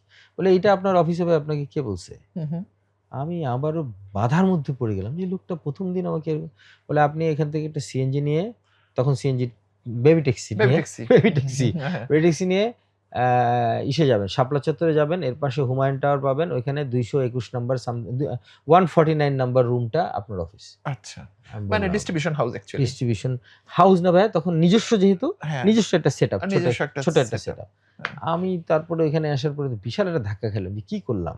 হুম, এত সুন্দর চাকচিক্যময় অফিস, এই দুবাই যাওয়া, এই ব্যাঙ্গালোর যাওয়া, এই মিশরের কোনো একটা জায়গাতে যাওয়ার ভবিষ্যৎ চিন্তা, হ্যাঁ, এগুলা রেখে এখানে চলে আসলাম। রাইট। হুম, তো তারপরে তো পরেরটা হচ্ছে পরের সময়। কারণ আমাদের আরেকটা ছোট করে বললে হয়, তখনকার সময় আমরা যারা জয়েন করেছিলাম সম্ভবত যতদূর আমার মনে পড়ে ৳35,600 মতো একটা সেলারি ছিল। হুম, আমরা প্রতি মাসে কাজের প্রতি এত ডেভোটেড এবং কাজ এত বেশি ছিল, আমরা রাত ১টা-২টা পর্যন্ত কাজ করতে হতো হুম, ডিস্ট্রিবিউশন হুম। সেটআপ নিয়ে। আমরা বোধহয় বেতনের সমপরিমাণ ওভারটাইম পেয়ে ওভারটাইম যেতেন। পেতাম। হুম, এবং আমরা ফান করে এখনো বলি, তখন শুধু ওটি দিয়েই চলতাম। হুম। আচ্ছা, অনেক পুরনো কথা, তবুও আমি এখন তো জিজ্ঞেস করা যায়। আপনি কল্লোলে কত বেতন ছেড়ে আসছিলেন? ভাই কল্লোলে যখন বেতন ছেড়ে আসি, জয়েন করি ৳৮,০০০, লাস্টে ছেড়ে আসি তো ১৪,৭০০-৮০০। ৳১৪,০০০ ছাড়লেন। আর গ্রামীণফোনে জয়েন করার ৩-৪ মাসের মধ্যে আপনার মান্থলি ইনকাম হচ্ছে 50 ৳৭০,০০০ র আ কাছে। ৩৫, আপনি 35,000 বলেছেন। 35 ধরলাম আরো এক্সাক্টলি, ২০-২৫, ৳৫৫,০০০। তখন তো এক্সাক্টলি। বিয়ে শাদী করেননি? না, তখন বিয়ে ও করে বিয়ে ফেলেছি। শাদী আমি করছেন। কল্লোলে থাকতেই বিয়ে করে আচ্ছা, ফেলেছি। আচ্ছা। ওকে, ওকে। তাহলে আপনি এই বাড়তি টাকা কি করা শুরু করলেন? Interesting question. হ্যাঁ, বাড়তি টাকা আমাদের যারা বন্ধু-বান্ধব ছিল সমসাময়িক অনেকে গাড়ি কেনা শুরু করলো যে হুম, লোনে গাড়ি কিনবো। হুম, হুম, হুম। মানে আমাদের মধ্যে একটা ক্রেজ কাজ করতেছে কি রাইট। করব। আমি হুম। একটা ফ্ল্যাট বুক দিলাম যে আমি এটা আচ্ছা। ফ্ল্যাটে থাকবো। হুম। ব্যাংকে লোন নিলাম। ওই লোন দিয়ে ওটাই শুরু করে দিলাম। So right. I am a proud member of first house from my group যে আমি হুম। একটা হাউস বুকিং দিয়ে ওটাতে উঠে গেলাম। ওকে, ওকে, ওকে, ওকে। তারপর আপনি তো নিশ্চয়ই রিজিয়নেও চলে গেলেন একটা হ্যাঁ, সময়। আমার তো ভাইয়া পুরা সেলস জার্নিটাই ছিল রিজিয়নে, যেহেতু সেলস এর কাজ করা যেটা ওটাও ঢাকা রিজিয়ন ছিল। হুম, হুম, আমি ঢাকাতে কাজ করেছি 2005 থেকে 2009 পর্যন্ত। হুম। আ যতগুলা রোল সেলস এর আছে মোটামুটি সবগুলা রোলই আমি টাচ করেছি। 2009 এ আমি ঢাকার বাইরে এরিয়া কোথায় ম্যানেজার গেলেন চলে ঢাকার বাইরে? ঢাকার বাইরে ১ম আমি গেলাম নওগাঁতে। নওগাঁ গেলেন। তারপর কোথায় গেলেন? নওগাঁ থেকে জাস্ট আবার কুইকলি, কুইকলি আবার কোথায়, কোথায় কাজ করলেন? নওগাঁ থেকে ভাইয়া পাবনাতে গেলাম। পাবনা গেলেন, পাবনা থেকে কুমিল্লায় গেলাম। কুমিল্লা, কুমিল্লা থেকে আবার ঢাকাতে ব্যাক ঢাকা। করলাম। আচ্ছা তার আগে। হ্যাঁ, নওগাঁ, আরেকটা আমি ভুলে আ গেলাম। পাবনা, পাবনা, নওগাঁ, কুমিল্লা। কুমিল্লা। কিন্তু ১ম এ আপনাকে যখন রিজিয়নে পাঠাতে চাইল আপনি রিজেক্ট করে আমি দিলেন। রিজেক্ট করে দিছি। কিন্তু আজকে যদি কোন সেলস এর লোক যদি এসে আমি যেন সেলস এর এন্ট্রি লেভেল ইন্টারভিউ দিচ্ছি, আপনাকে আমি বললাম যে স্যার আমাকে ঢাকা, আপনি তো আমাকে রিজেক্ট করে দিবেন। ভাই এটা তো একদম মানে এই লার্নিং টা আমি জানতে চাই। এই যে লার্নিং এই মাইন্ডসেটটা কি ঠিক ছিল? বেঠিক এক্সাক্টলি। হলে কি? কোথায় চেঞ্জ দরকার? আমি তো যেহেতু খুব খোলামেলা আলোচনা করছি, আমি খোলামেলাই গল্প একদম হচ্ছে। মেনশন করে হ্যাঁ, বলে ফেলি। প্লিজ। আমি যেদিন আমাদের আরেকজন সেলস এর ডিরেক্টর আসছিলেন, উনি যখন বিদ্যুৎ কুমার বসু, বিদ্যুৎ কর্মসূচি। উনি বিদ্যুৎদা পরবর্তীতে রবিতেও ছিলেন। রবিতে ছিল। হুম, বিদ্যুৎদা যখন আমাদেরকে বলল যে তোমাদেরকে অবশ্যই বিভিন্ন জায়গায় যেতে হবে। সেলস যেতে এর হবে। কাজটাই হুম, এরকম। হুম। আমরা ৫-৬ জন একদম জেঁকে বসলাম যে না ঢাকার বাইরে ঢাকা ছাড়া কোনোভাবেই যাওয়া যাবে যাবে না। না। ঢাকা কেমনে ছাড়বো? ঢাকায় জন্ম হইছে, ঢাকায় থাকবো, ভালো সেল করতেছি। আমাকে কেন পাঠাবে? হুম, তো আমি একটা মিটিং শেষে একটা কর্নারে দাঁড়িয়েছিলাম। আমার খুব মনে পড়ে আজকের সিইও ইয়াসির আজমান ভাই এসে আমাকে বলল যে, "হাসান তোমার মন খারাপ কেন?" হুম, তো আমি বললাম, "এটার জন্য।" তো উনি আমাকে তখন এমন একটা উদাহরণ দিলেন যে উনি যখন ব্রিটিশ আমেরিকান টোবাগোতে ছিলেন, ২ টা ছোট বাচ্চা রেখে উনি পাকিস্তানে পোস্টিং হয়েছে। হুম, এবং উনি বলছে, "আমি কখনো ফিরে তাকাই নাই যে পোস্টিং নেওয়ার জন্য। তোমাদের এই অ্যাটিটিউড গুলো চেঞ্জ করা উচিত।" হুম। তখন আজমান ভাই কি পদে কাজ করেন? তখন উনি রিজিওনাল হেড হিসেবে রিজিওনাল হেড। এসে জয়েন করেছে। আচ্ছা। তো তখন ভাইয়ার এই কথাটা আমাদের কয়েকজনের মাথায় খুব মানে আমাদেরকে হিট করলো যে হুম, আসলে এটা we hmm, should realise this things. Hmm, তখন যারা আগে চলে গেছে এরা আগের ব্যাচে এরিয়া ম্যানেজার হয়ে গেছে। আর আমরা তখন ডিস্ট্রিবিউশন অপারেশন ম্যানেজার হিসেবে ঢাকাতে ডিস্ট্রিবিউশনটাকে দেখছি। হুম, তো তখন আমি ডিসাইড করলাম যে হ্যাঁ, সেলস মানে আসলে এটাই। হুম। তো পরে আপনি যখন গেলেন কি পার্থক্য পেলেন? ঢাকা বনাম ঢাকার বাইরে ভাইয়া লার্নিং এর জায়গায়? এখনো যদি আপনি আমাকে আমার গাড়িতে যে ব্যাগটা আছে ওরকম সেটআপ দেয়া আছে যে আমি ২ দিন থাকতে পারবো কোথায়। ওকে। ওষুধ থেকে শুরু করে অ্যা উম আ ফিজিক্যাল ট্রেনিং এর যেগুলো আমি ছোটখাটো একটু ফিজিক্যাল ইয়ে করি আরকি।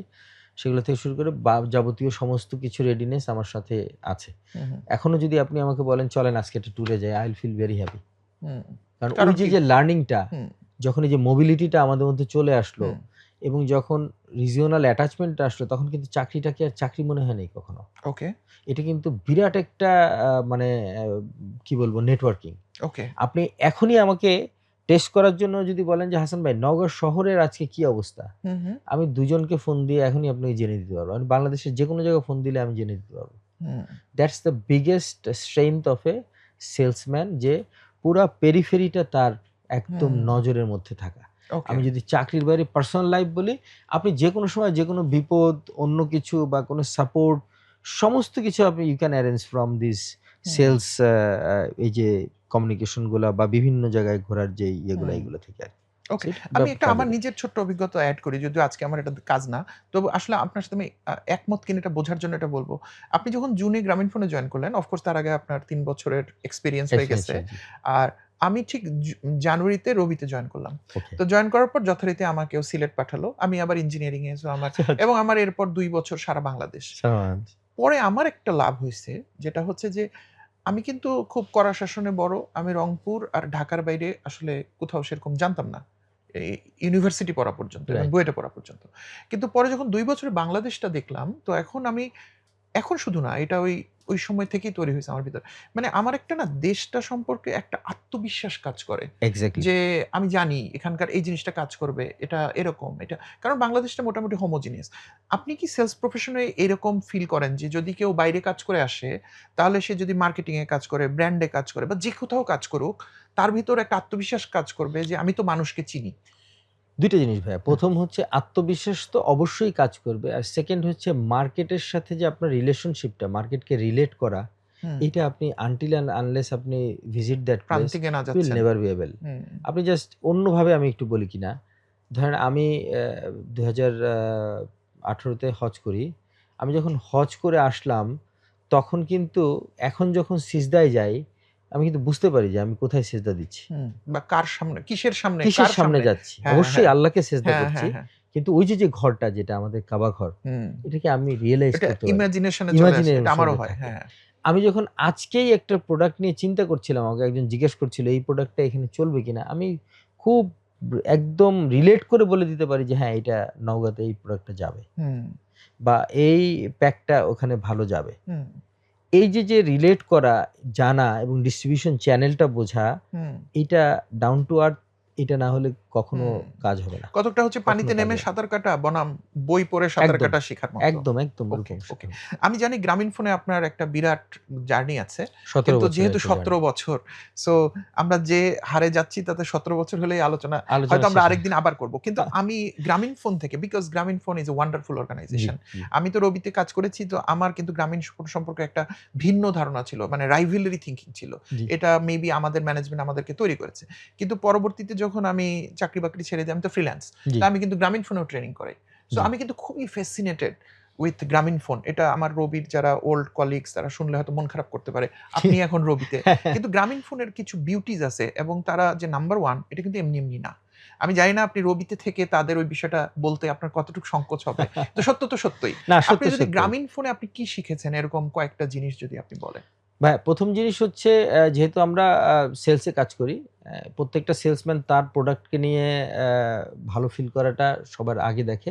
রাইট। আমি অবশ্যই আপনি আমাকে এখন জিজ্ঞেস করলে আমি রবির সবচেয়ে ভালো দিকগুলো আপনাকে তুলে ধরব। আমরা রবিতে আসবো। আপনি গ্রামীণ রাইট? ফোনটা হয়ে আসেন। আপনিও এখানে ছিলেন। হুম, বাট স্মৃতিচারণের দিকে এবং লার্নিং এর দিকে যদি আমি বলি, তখন তো আসলে অ্যা স আমাদের যে প্রোডাক্টটা সিম এবং স্ক্র্যাচ কার্ড এবং রিলোড সেল, হুম, হুম, এইটার তো তখন ধরেন আর কেউ এখানে ছিল না। হুম, আপনি আজকে মোটরসাইকেলকে হোন্ডা বলে যেরকম চিনেন, হুম। এরকম আমরা বলি ফ্লেক্সি লোড নিতে যাচ্ছি। ফ্লেক্সি লোড নিয়ে যাচ্ছে। ফ্লেক্সি লোড কিন্তু ওদের একটা প্রোডাক্ট। হুম, এটা কিন্তু হুম। অন্য হয়তো কারো আমি প্রোডাক্ট হয়তো না। বাংলা লিংকের সিম নিয়ে বলছি ভাই ফ্লেক্সি করে দেন। হ্যাঁ, ফ্লেক্সি করে হ্যাঁ। দেন। ওই নামটাই চলে হুম, আসছে। হুম। সো তখনকার সময়ে কিন্তু সিটি সেলও ছিল হুম, আগে। হুম। বাট তখনকার সময় কিন্তু গ্রামীণ ফোনই সেলসটা ১ম শুরু করে। আমি যদি হুম, ভুল না হুম, করি, হুম, অনেক বিজ্ঞজনও শুনবেন এটা। বাট আমরা কম্পারেটিভলি আমাদের সাথে কন্টেম্পোরারি যাদেরকে দেখেছি, এতটুকুই জেনেছি 2005 এ গ্রামীণ ফোনই ১ম সেলস কাজ শুরু করে জিপিডিসি একটা প্রজেক্টের মাধ্যমে। হুম, সো ওইখানকার লার্নিং এর মধ্যে সবচেয়ে বড় জিনিস হচ্ছে ওখানে একটা আ খুব একদম স্ক্রিপ্টিং এর মতো কিছু জিনিস ফলো করা হয়। হুম, হুম, আমার রোলটা যেখানে আমার ওখানেই কাজ করতে হবে। হুম, আমি যদি এরিয়া ম্যানেজার হই, আমাকে মাইক্রো ম্যানেজও যেরকম করতে হবে, আবার বা স্ট্র্যাটেজিক ভিউ নিয়েও আমাকে চিন্তা করতে হবে। হুম, বাট গ্রামীণ ফোনে একটা ভালো জিনিস যেটা আ ছিল তখনকার সময়ে, হুম, যে আমি যেই কাজটার জন্য অ্যাসাইন, ওই পার্টিকুলার কাজের পার্টটা আপনার কাছে আসবে। হুম, এক্স আরেকজন যেটাতে উনি ওইটা করবেন, ২ টাকে জয়েন করলে একটা বড় কাজ হয়ে যাবে। হুম, হুম, এই জিনিসটা খুব ভালো জিনিস ছিল। হুম, এবং এখানে তো আসলে আ তখন যারা গ্রামীণফোনে ছিলেন, কাজ করতেন, উনারা গ্রামীণফোন সম্পর্কে ভালো জানতেন। মাঝখানে আবার একটা মিক্স হলো যে কিছু সেলস এক্সপেরিয়েন্স লোক মার্কেট থেকে চলে আসলো এই হুম, একই ফ্লুতে। তাদের কাছ থেকে আমরা সেলসটা সম্পর্কে বিশদ জানতে পেরেছিলাম। হুম, আগে যেমন সার্ভিস জানতাম, হুম, তারপরে আমরা সেলস এর সাথে জানতে পারলাম। হুম, সো ওই লার্নিংটা আসলে আমি বলব বরাবরই ওরকমই ছিল। এটা একটা ভালো অভিজ্ঞতা এবং ভালো যেটা পার্ট বাই পার্ট এটাতে একদম নিয়ে যাওয়া এবং সেই অনুযায়ী একটা মানুষকে গ্রুম আপ করা হুম, চলতো। আর আরেকটা জিনিস সেটা আমরা এখন ভাইয়া হয়তো এটা আপনি আমার চেয়ে ভালো জানবেন। আপনি এইচআর প্রফেশন নিয়ে কাজ করেন। আগে কিন্তু অ হিউম্যান রিসোর্স ডেভেলপমেন্ট শব্দটা ছিল। হুম, আস্তে কিন্তু পিপল অ্যান্ড অর্গানাইজেশন আসলো, তারপরে অর্গানাইজেশন আসলো, হিউম্যান রিসোর্স আসলো, ডেভেলপমেন্ট পার্টটা কিন্তু এখন খুব কম জায়গায় থাকে। আগে কিন্তু অর্গানোগ্রামের মধ্যে হিউম্যান রিসোর্স ডেভেলপমেন্ট নামে একটা ডিপার্টমেন্ট থাকতো, এবং আমি আমার মনে পড়ে যে আমি এত অজস্র পরিমাণে ট্রেনিং তখন আমরা করতাম, যেটা কিনা একটা এমপ্লয়ি লার্নিং এর কোনো জায়গাতে আর কোনো কিছু ফাঁকা রাখে না। এবং তখন জানার আগ্রহটাও আমাদের মধ্যে ওরকম ছিল, কারণ তখন কিন্তু আর এখনকার মতো আমি চাইলেই একটা প্রেজেন্টেশন বা একটা ট্রেনিং অনলাইনে নিতে পারছি, তখন কিন্তু এই সুযোগটা ছিল না। তখন ফিজিক্যাল ট্রেনিং এ ছিল, এবং আরো ভালো ভালো ফিজিক্যাল ট্রেনিং করেছি বাইরে থেকে। অনেক বিদেশি ট্রেনাররা আসতেন, ওনারা আমাদের অনেক ভালো ভালো জিনিস ট্রেনিং। সো এই জিনিসগুলো খুব ভালো ছিল। এবং আরেকটা জিনিস যেটা ছিল, টিম ওয়ার্কটা খুব ভালো, একটা টিম ওয়ার্ক এবং টিম এঙ্গেজমেন্ট, একটা টিমকে এঙ্গেজ করা, এই জিনিসটা খুব ভালো ছিল, খুবই ভালো ছিল। ওকে ওকে, তাহলে এরপর আমরা রবিতে ফিরে আসি, আমরা যেখানে দুজন একসাথে কাজ করছি। হ্যাঁ, তো রবিতে আপনার তো প্রায় 3 বছর প্লাস। হ্যাঁ, 3 বছর প্লাস। রবির স্ট্রেংথ বলেন, রবি আসলে কিসে ভালো? আমি একটা সময় যখন একটা কোম্পানি ম্যাচিউর হয়ে যায়, কোনো একটা কোম্পানি তার ম্যাচিউর লেভেলে যায়, বা প্রোডাক্টের ডিমান্ডটা মার্কেটে হাই থাকে, তখন কিন্তু প্রথাগতভাবেই ওখানকার ইনভলভমেন্টটা কমে আসে এমপ্লয়ীদের। মানে আমি আজকে একজনকে বললাম, ভাই তুমি 200 সিম নিয়ে যাও, ও বলে গ্রামীণ ফোনের সিম আমি তো নিয়ে যাচ্ছি। এটার সাথে কিন্তু আমি সিটিসেল বলি, বাংলালিংক বলি, রবি বলি, কম্পারেটিভলি কিন্তু ওরকম না। সো আমরা যেই পর্যায়টা ওখানে দেখছি, এখানে আসার পরে আমি একটা দারুণ একটা জগৎ পেয়েছি, যেটা আমি দেখেছি যে এখানে যদি আপনি ক্লিয়ারলি মনে করতে পারবেন, আপনার সময়টা তো ওটা প্রাইম টাইম, ওই সময় আমি ঢুকি, আমি খুব কাজ পাগল লোক দেখছি। মানে there is none to tell যে ভাই তুমি কাজটা করো, কিন্তু সে কাজ করতেছে। রবির কিন্তু এটা একটা বড় বৈশিষ্ট্য। আপনি ফাইটিং মাইন্ডসেট আপনি এইচআর হিসেবে আপনি এটা আরো ভালো জানবেন। আপনি কোন টেবিলে কাউকে গিয়ে খুব কম সময় পাবেন যে ধরেন টেবিলে একটা আড্ডা হয়ে যাচ্ছে, এরকম না। সবাই যার যার কাজ নিয়ে কিন্তু খুবই ব্যস্ত। সো এই মেন্টালিটিটা। আর সেকেন্ড হচ্ছে, মার্কেটে কম্পিটিশনের সাথে সাইড বাই সাইড নিজেকে দাঁড় করানোর আরেকটা মেন্টালিটি। এই দুইটা জিনিস রবির, মানে একটা ফাইটিং মাইন্ডসেট আছে। মানে আমার জায়গা থেকে আমি এটা বলবো, অনেকের জায়গা থেকে অনেক বড়, আরো ভালো করে বলতে পারবে, হতে পারে, বাট আমার জায়গা থেকে এটা মনে হয়েছে এটা ফাইটিং মেন্টালিটি। আমি যখন ধরেন রবিতে সিলেটে কাজ করা শুরু করলাম, সিলেটে আমি যখন দেখলাম যে মার্কেট শেয়ার আমাদের অনেক পিছানো উঠছে, আমি কি 2 বছর কাজ করেছি, আমি 2 বছরে আলহামদুলিল্লাহ ওখানে ভালো একটা ডেভেলপমেন্ট আমরা পেয়েছিলাম।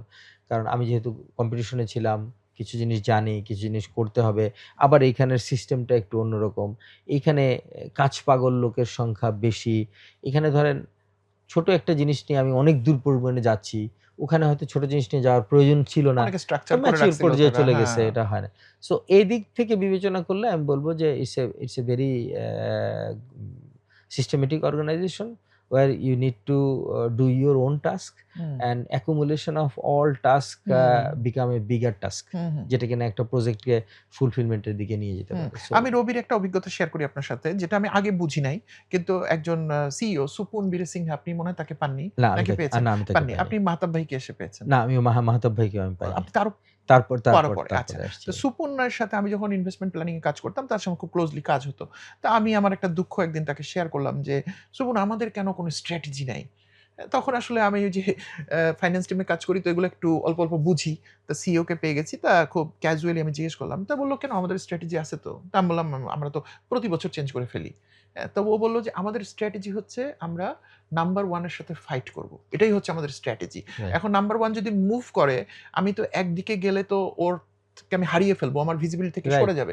সো আমার স্ট্র্যাটেজি হচ্ছে ওকে সবসময় ফোকাসে রাখা এবং ওকে সবসময় হিট করার চেষ্টা করা। এবং আমি ওই দিন সুপুনের কথার মধ্যে আমি বলতেছি, আমি কিন্তু একটা গ্রামীণ ফোনের প্রতি রেসপেক্ট দেখেছি তার কথার মধ্যে।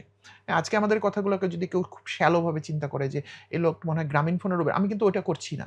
আমি কিন্তু আমিও করতে পারবো না। রাইট, মার্কেটে কেউ যদি প্রথম থাকে, যেমন আপনার ক্লাসে কেউ একজন প্রথম ছিল, বা আপনি একসময় প্রথম ছিলেন, সে কিন্তু কিছু অ্যাডভান্টেজ পাবে অবশ্যই। এখন আমি সেকেন্ড হলে আমাকে কিন্তু ফার্স্ট কপি রেসপেক্টটা দিয়েই আমাকে যেতে হবে, নামতে হবে যুদ্ধে, তাহলে আমার জেতার চান্স আছে। কিন্তু আমি যদি তাকে নালিফাই করি, তা আমি সুপুনের ভিতরে এটা দেখেছি, এবং সুপুন বলছে যে দেখো গ্রামীণ ফোন কিন্তু মার্কেটটা প্রুফ করেছে ওভার দ্য ইয়ার্স যে তারা মার্কেট লিডার। তো আমাদের স্ট্র্যাটেজি হচ্ছে তার সাথে সবসময় যুদ্ধ করতে থাকা, এটাই আমার স্ট্র্যাটেজি। এবং আমি রবির ভিতরে এটা দেখেছি। আবার গ্রামীণ ফোনে যখন ট্রেনিং করাতে যাই, তখন আমি এটাও দেখলাম যে গ্রামীণ ফোনের লোকরা খুব কুল অ্যান্ড কাম, এবং তাদের লাইনটা, স্ট্র্যাটেজিটা জানে কিনা এটা অনেক কঠিন কথা, কিন্তু তারা জানে তারা কেন অফিসে আসে। এক্স্যাক্টলি।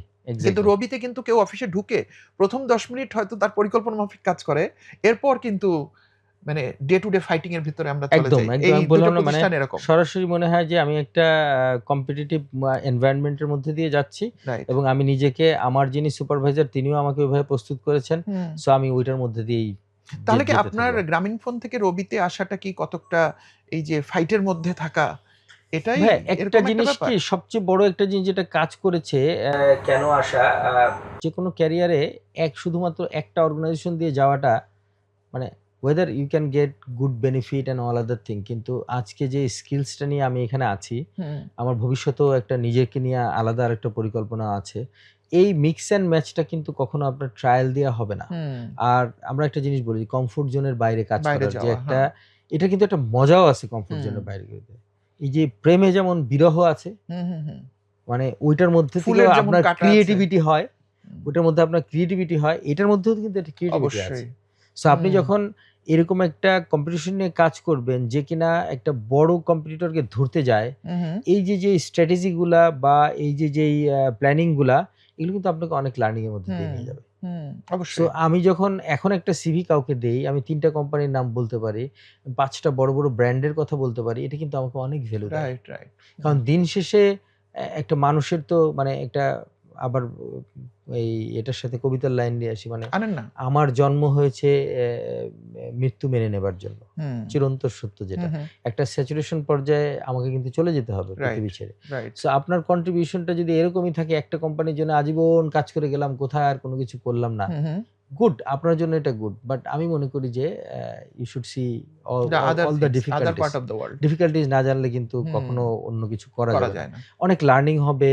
অ্যা যারা কেউ হয়তো এই ইন্টারভিউটা দেখে বলতে পারে, তাহলে আমি কালকেই কাজ চেঞ্জ করে ফেলবো। নট লাইক না, দ্যাট। না, এটা না। করার দরকার নেই। হ্যাঁ, হ্যাঁ। রিস্কে যাওয়ার দরকার নেই। বাট আপনার কাছে যদি অ্যাম্পল অফ অপরচুনিটি থাকে যে রিস্কটা নিয়ে সেটাতে কাজ করার, you can do that. Right, right. And that will make you more stronger than before. Okay. So আমি যদি কুইকলি পিছনে দেখি, আপনি কলরলে যখন খুব ভালো ছিলেন তখন আপনি গ্রামীণফোনে আসলেন। আবার গ্রামীণফোনেও আপনি ভালো করছিলেন, আপনি তখন রবিতে আসলেন। তো এই যে চেঞ্জ ওভারটা, এটাকে আপনি স্বাগত জানান। এই তো আপনার কথার মধ্য থেকে আমি এটা চলে আসছে। একদম ভাইয়া সংক্ষেপে যদি আরো বলি, আমি স্বাগত জানাই এইজন্য, আমি ৩ টা বড়, বড় ট্রান্সফরমেশন দেখছি, হুম, যেটা হুম। সাক্ষী আমি। হুম, হুম। মানে আ আ আল্লাহ হয়তো ওই টাইমটাতে আমাকে নিয়ে আসছিল। আমি হুম, যেরকম হুম। আপনাকে বললাম যে আমরা ৯০ এর গণ-অভ্যুত্থান হুম, দেখছি। হুম, হুম, হুম। সো আমরা এই জেনজিদের সাথে বলতে পারি, ভাই তোমার মতো আমিও দেখছি। কিন্তু তখন বড় ভাই আমাকে বলত, "এই এটা কর।" আর হ্যাঁ, তোমাদের বড় ভাই বলতে হয় না, তোমরা নিজেরাই করছো। নিজেরাই করছেন। হুম। কারণ এই বাই দ্যা টাইমে তোমরা আমাদের ওই জেনারেশন থেকে গ্রো আপ হইছো। রাইট। তো আমি এই ৩ টা কোম্পানি, যেমন গ্রামীণফোনে আমি একটা বড় ট্রান্সফরমেশন দেখছি, যে হুম, মার্কেট গোয়িং ট্রান্সফরমেশন, যেটা আমরা আপনাকে বলছিলাম যে আমরা পুল মেথডে ছিলাম। রিটেলার আমার কাছে আসতো। হুম, তারপরে কিন্তু সৌভাগ্যবান যে আমার খুব মজার, মজার ঘটনা আছে। হুম, সিম কেনার জন্য দোকানদারকে রেজিস্ট্রি করতে গেছি। হুম, হুম, এটাকে বলা হয়তো, আউটলেটের নাম বলা হয়তো নিরো, হুম, নন এক্সক্লুসিভ রিটেল আউটলেট। হুম, হুম, তো আমার মনে আছে পল্টনে আমাদের তখন আরবান গাড়িটা দিছিল। টিম নিয়ে গেছি। তো আমার এমনি ফ্যামিলি ব্যাকগ্রাউন্ড আর্মি যেহেতু, সো চুল-টুল কাটা থাকে। তো বলছি, "ভাই আপনার দোকানটা রেজিস্ট্রেশন করতে আসছি, সিম নিবে।" বলে কথাই বলতেছিল না, গুনগুন করতেছিল। পরে শুনলাম ওনারা বলতেছে এনারা হয়তো ডিবি থেকে আসছে চেক করতে যে আমরা কি, কি ব্যবসা কি, করি। কি ব্যবসা? তো আচ্ছা। তখন কিন্তু চিন্তাও করতে পারে না একটা দোকানদার যে আমি সিম বিক্রি করব। রাইট। How come? আমি কেন হুম, সিম বিক্রি করব? হুম, হুম, হুম, কিভাবে করব? আমার সিস্টেম কই? হুম, সো আমি কিন্তু ওই ট্রান্সফরমেশনটা আমি ওখানে দেখার সৌভাগ্য হইছে। আরেকটা জিনিস যেটা ছিল যে আমরা রিটেল নিয়ে কাজ করেছি। আমি হুম, 2016 থেকে একদম 19 বা 22 পর্যন্ত। তখন আমরা এই কাস্টমার সার্ভিস গুলাকে এক্সপানশন করা, হুম, এই আরেকটা ট্রান্সফরমেশন। হুম, এটা দেখার আমার সৌভাগ্য হয়েছে। আর রবিতে এসে আবার সেম জিনিসগুলোর মধ্যে দিয়ে আবার গিয়েছি। হুম, এই চ্যালেঞ্জ গুলা, ওই কম্পিটিশনকে ইয়ে করা। আমরা জানেন যে রবিতে এখন আ আমরা রিটেল ফোকাস হয়ে গেছি আবার। হুম, রিটেল সেটআপটা অনেক বেশি। হুম, হুম। ওই সেটআপটা নিয়ে কাজ করার সুযোগ। সো এই ২-৩ টা ট্রান্সফরমেশন অনেক কিছু শেখাইছে আমাকে, ওকে, ওকে। আমি বলব। গ্রেট। সো আমরা যেহেতু আমরা প্রফেশনে অনেকক্ষণ আছি, আমরা হয়তো আপনার বইয়ের দিকে যাব। তার আগে আমি র‍্যাপিড ফায়ার এর মতো করব। জি। যদিও ডাইরেক্ট র‍্যাপিড ফায়ার না। মেবি আমরা ওকে। ৫ টা কোয়েশ্চেন ৫ মিনিটে চেষ্টা করব। তো আপনি একসময় এন্ট্রি লেভেলে ছিলেন। এখন টপ ম্যানেজমেন্টই আমি বলি আপনাকে। কাছাকাছি। বিকজ আপনাকে অনেক বড়, বড় ডিসিশন মেক করতে হয়। আপনি সিএক্স এর সাথে সরাসরি কাজ করেন বা করবেন। এন্ট্রি লেভেল এবং এই টপ ম্যানেজমেন্টের আপনি মাইন্ডসেটে কি পার্থক্য দেখেন? এটাকে আমি বলবো, প্রথম যেটা বলবো যে একটা ম্যাচুরিটির প্রয়োজন হয়, হুম, হুম, আর ডেপথ অফ নলেজটা অনেক বেশি থাকাটা জরুরি। হুম, হুম, বাট ধারাবাহিকভাবে দেখলে এন্ট্রি লেভেলটাই কিন্তু আপনাকে ওই লেভেলে নিতে বেশি সাহায্য করে। অবশ্যই। কারণ হুম, আমি যদি জাস্ট চিন্তা করি যে একটা সাইকেল আমি চালাতে পারি না, হুম, হুম, প্রথমে হাতে ঠেলে নিয়ে যাচ্ছি, হুম, এরপরে কিন্তু আমি ওটাতে ওঠার পরে ওটা এমনিই চলতেছে, I can make the balance. Hmm, so এই এন্ট্রি লেভেল থেকে ওই জার্নিটা কিন্তু একটা ব্যালেন্সিং জার্নি, হুম, যে আমি যখন আমাকে ব্যালেন্স করতে পারি। এবং এন্ট্রি লেভেলে যেরকম বলি যে একটা দুশ্চিন্তাগ্রস্ত থাকা, চিন্তা থাকা, প্রেশার থাকা, এটা কর্পোরেট লাইফই। ওই লেভেলে কিন্তু প্রেশারটা আরো আরো বেশি। বেশি। হুম, আমরা এখন কিন্তু উল্টা যাই। হুম, আমি যদি যেহেতু একটু লেখালেখি এগুলা নিয়ে কাজ করি জানেন ভাইয়া, সো আমার লিডারশিপের উপরেও একটু লেখালেখি চলছে ইদানিং। আমরা আগে যেরকম লিডারশিপ বলতাম, পিপল লিডারশিপ। হুম, হুম, আমি যেটা বলছি ৪ জনকে আজকে এটা বিক্রি করে আসো, ওরা করে ফেললো। হুম, এখন কিন্তু ফুল ওয়ার্ল্ডে, আমি কালকেও একটা আর্টিকেলে পড়ছিলাম হার্ভার্ড বিজনেস রিভিউর, যে সার্ভেন্ট লিডারশিপ হচ্ছে এখন বেস্ট লিডারশিপ।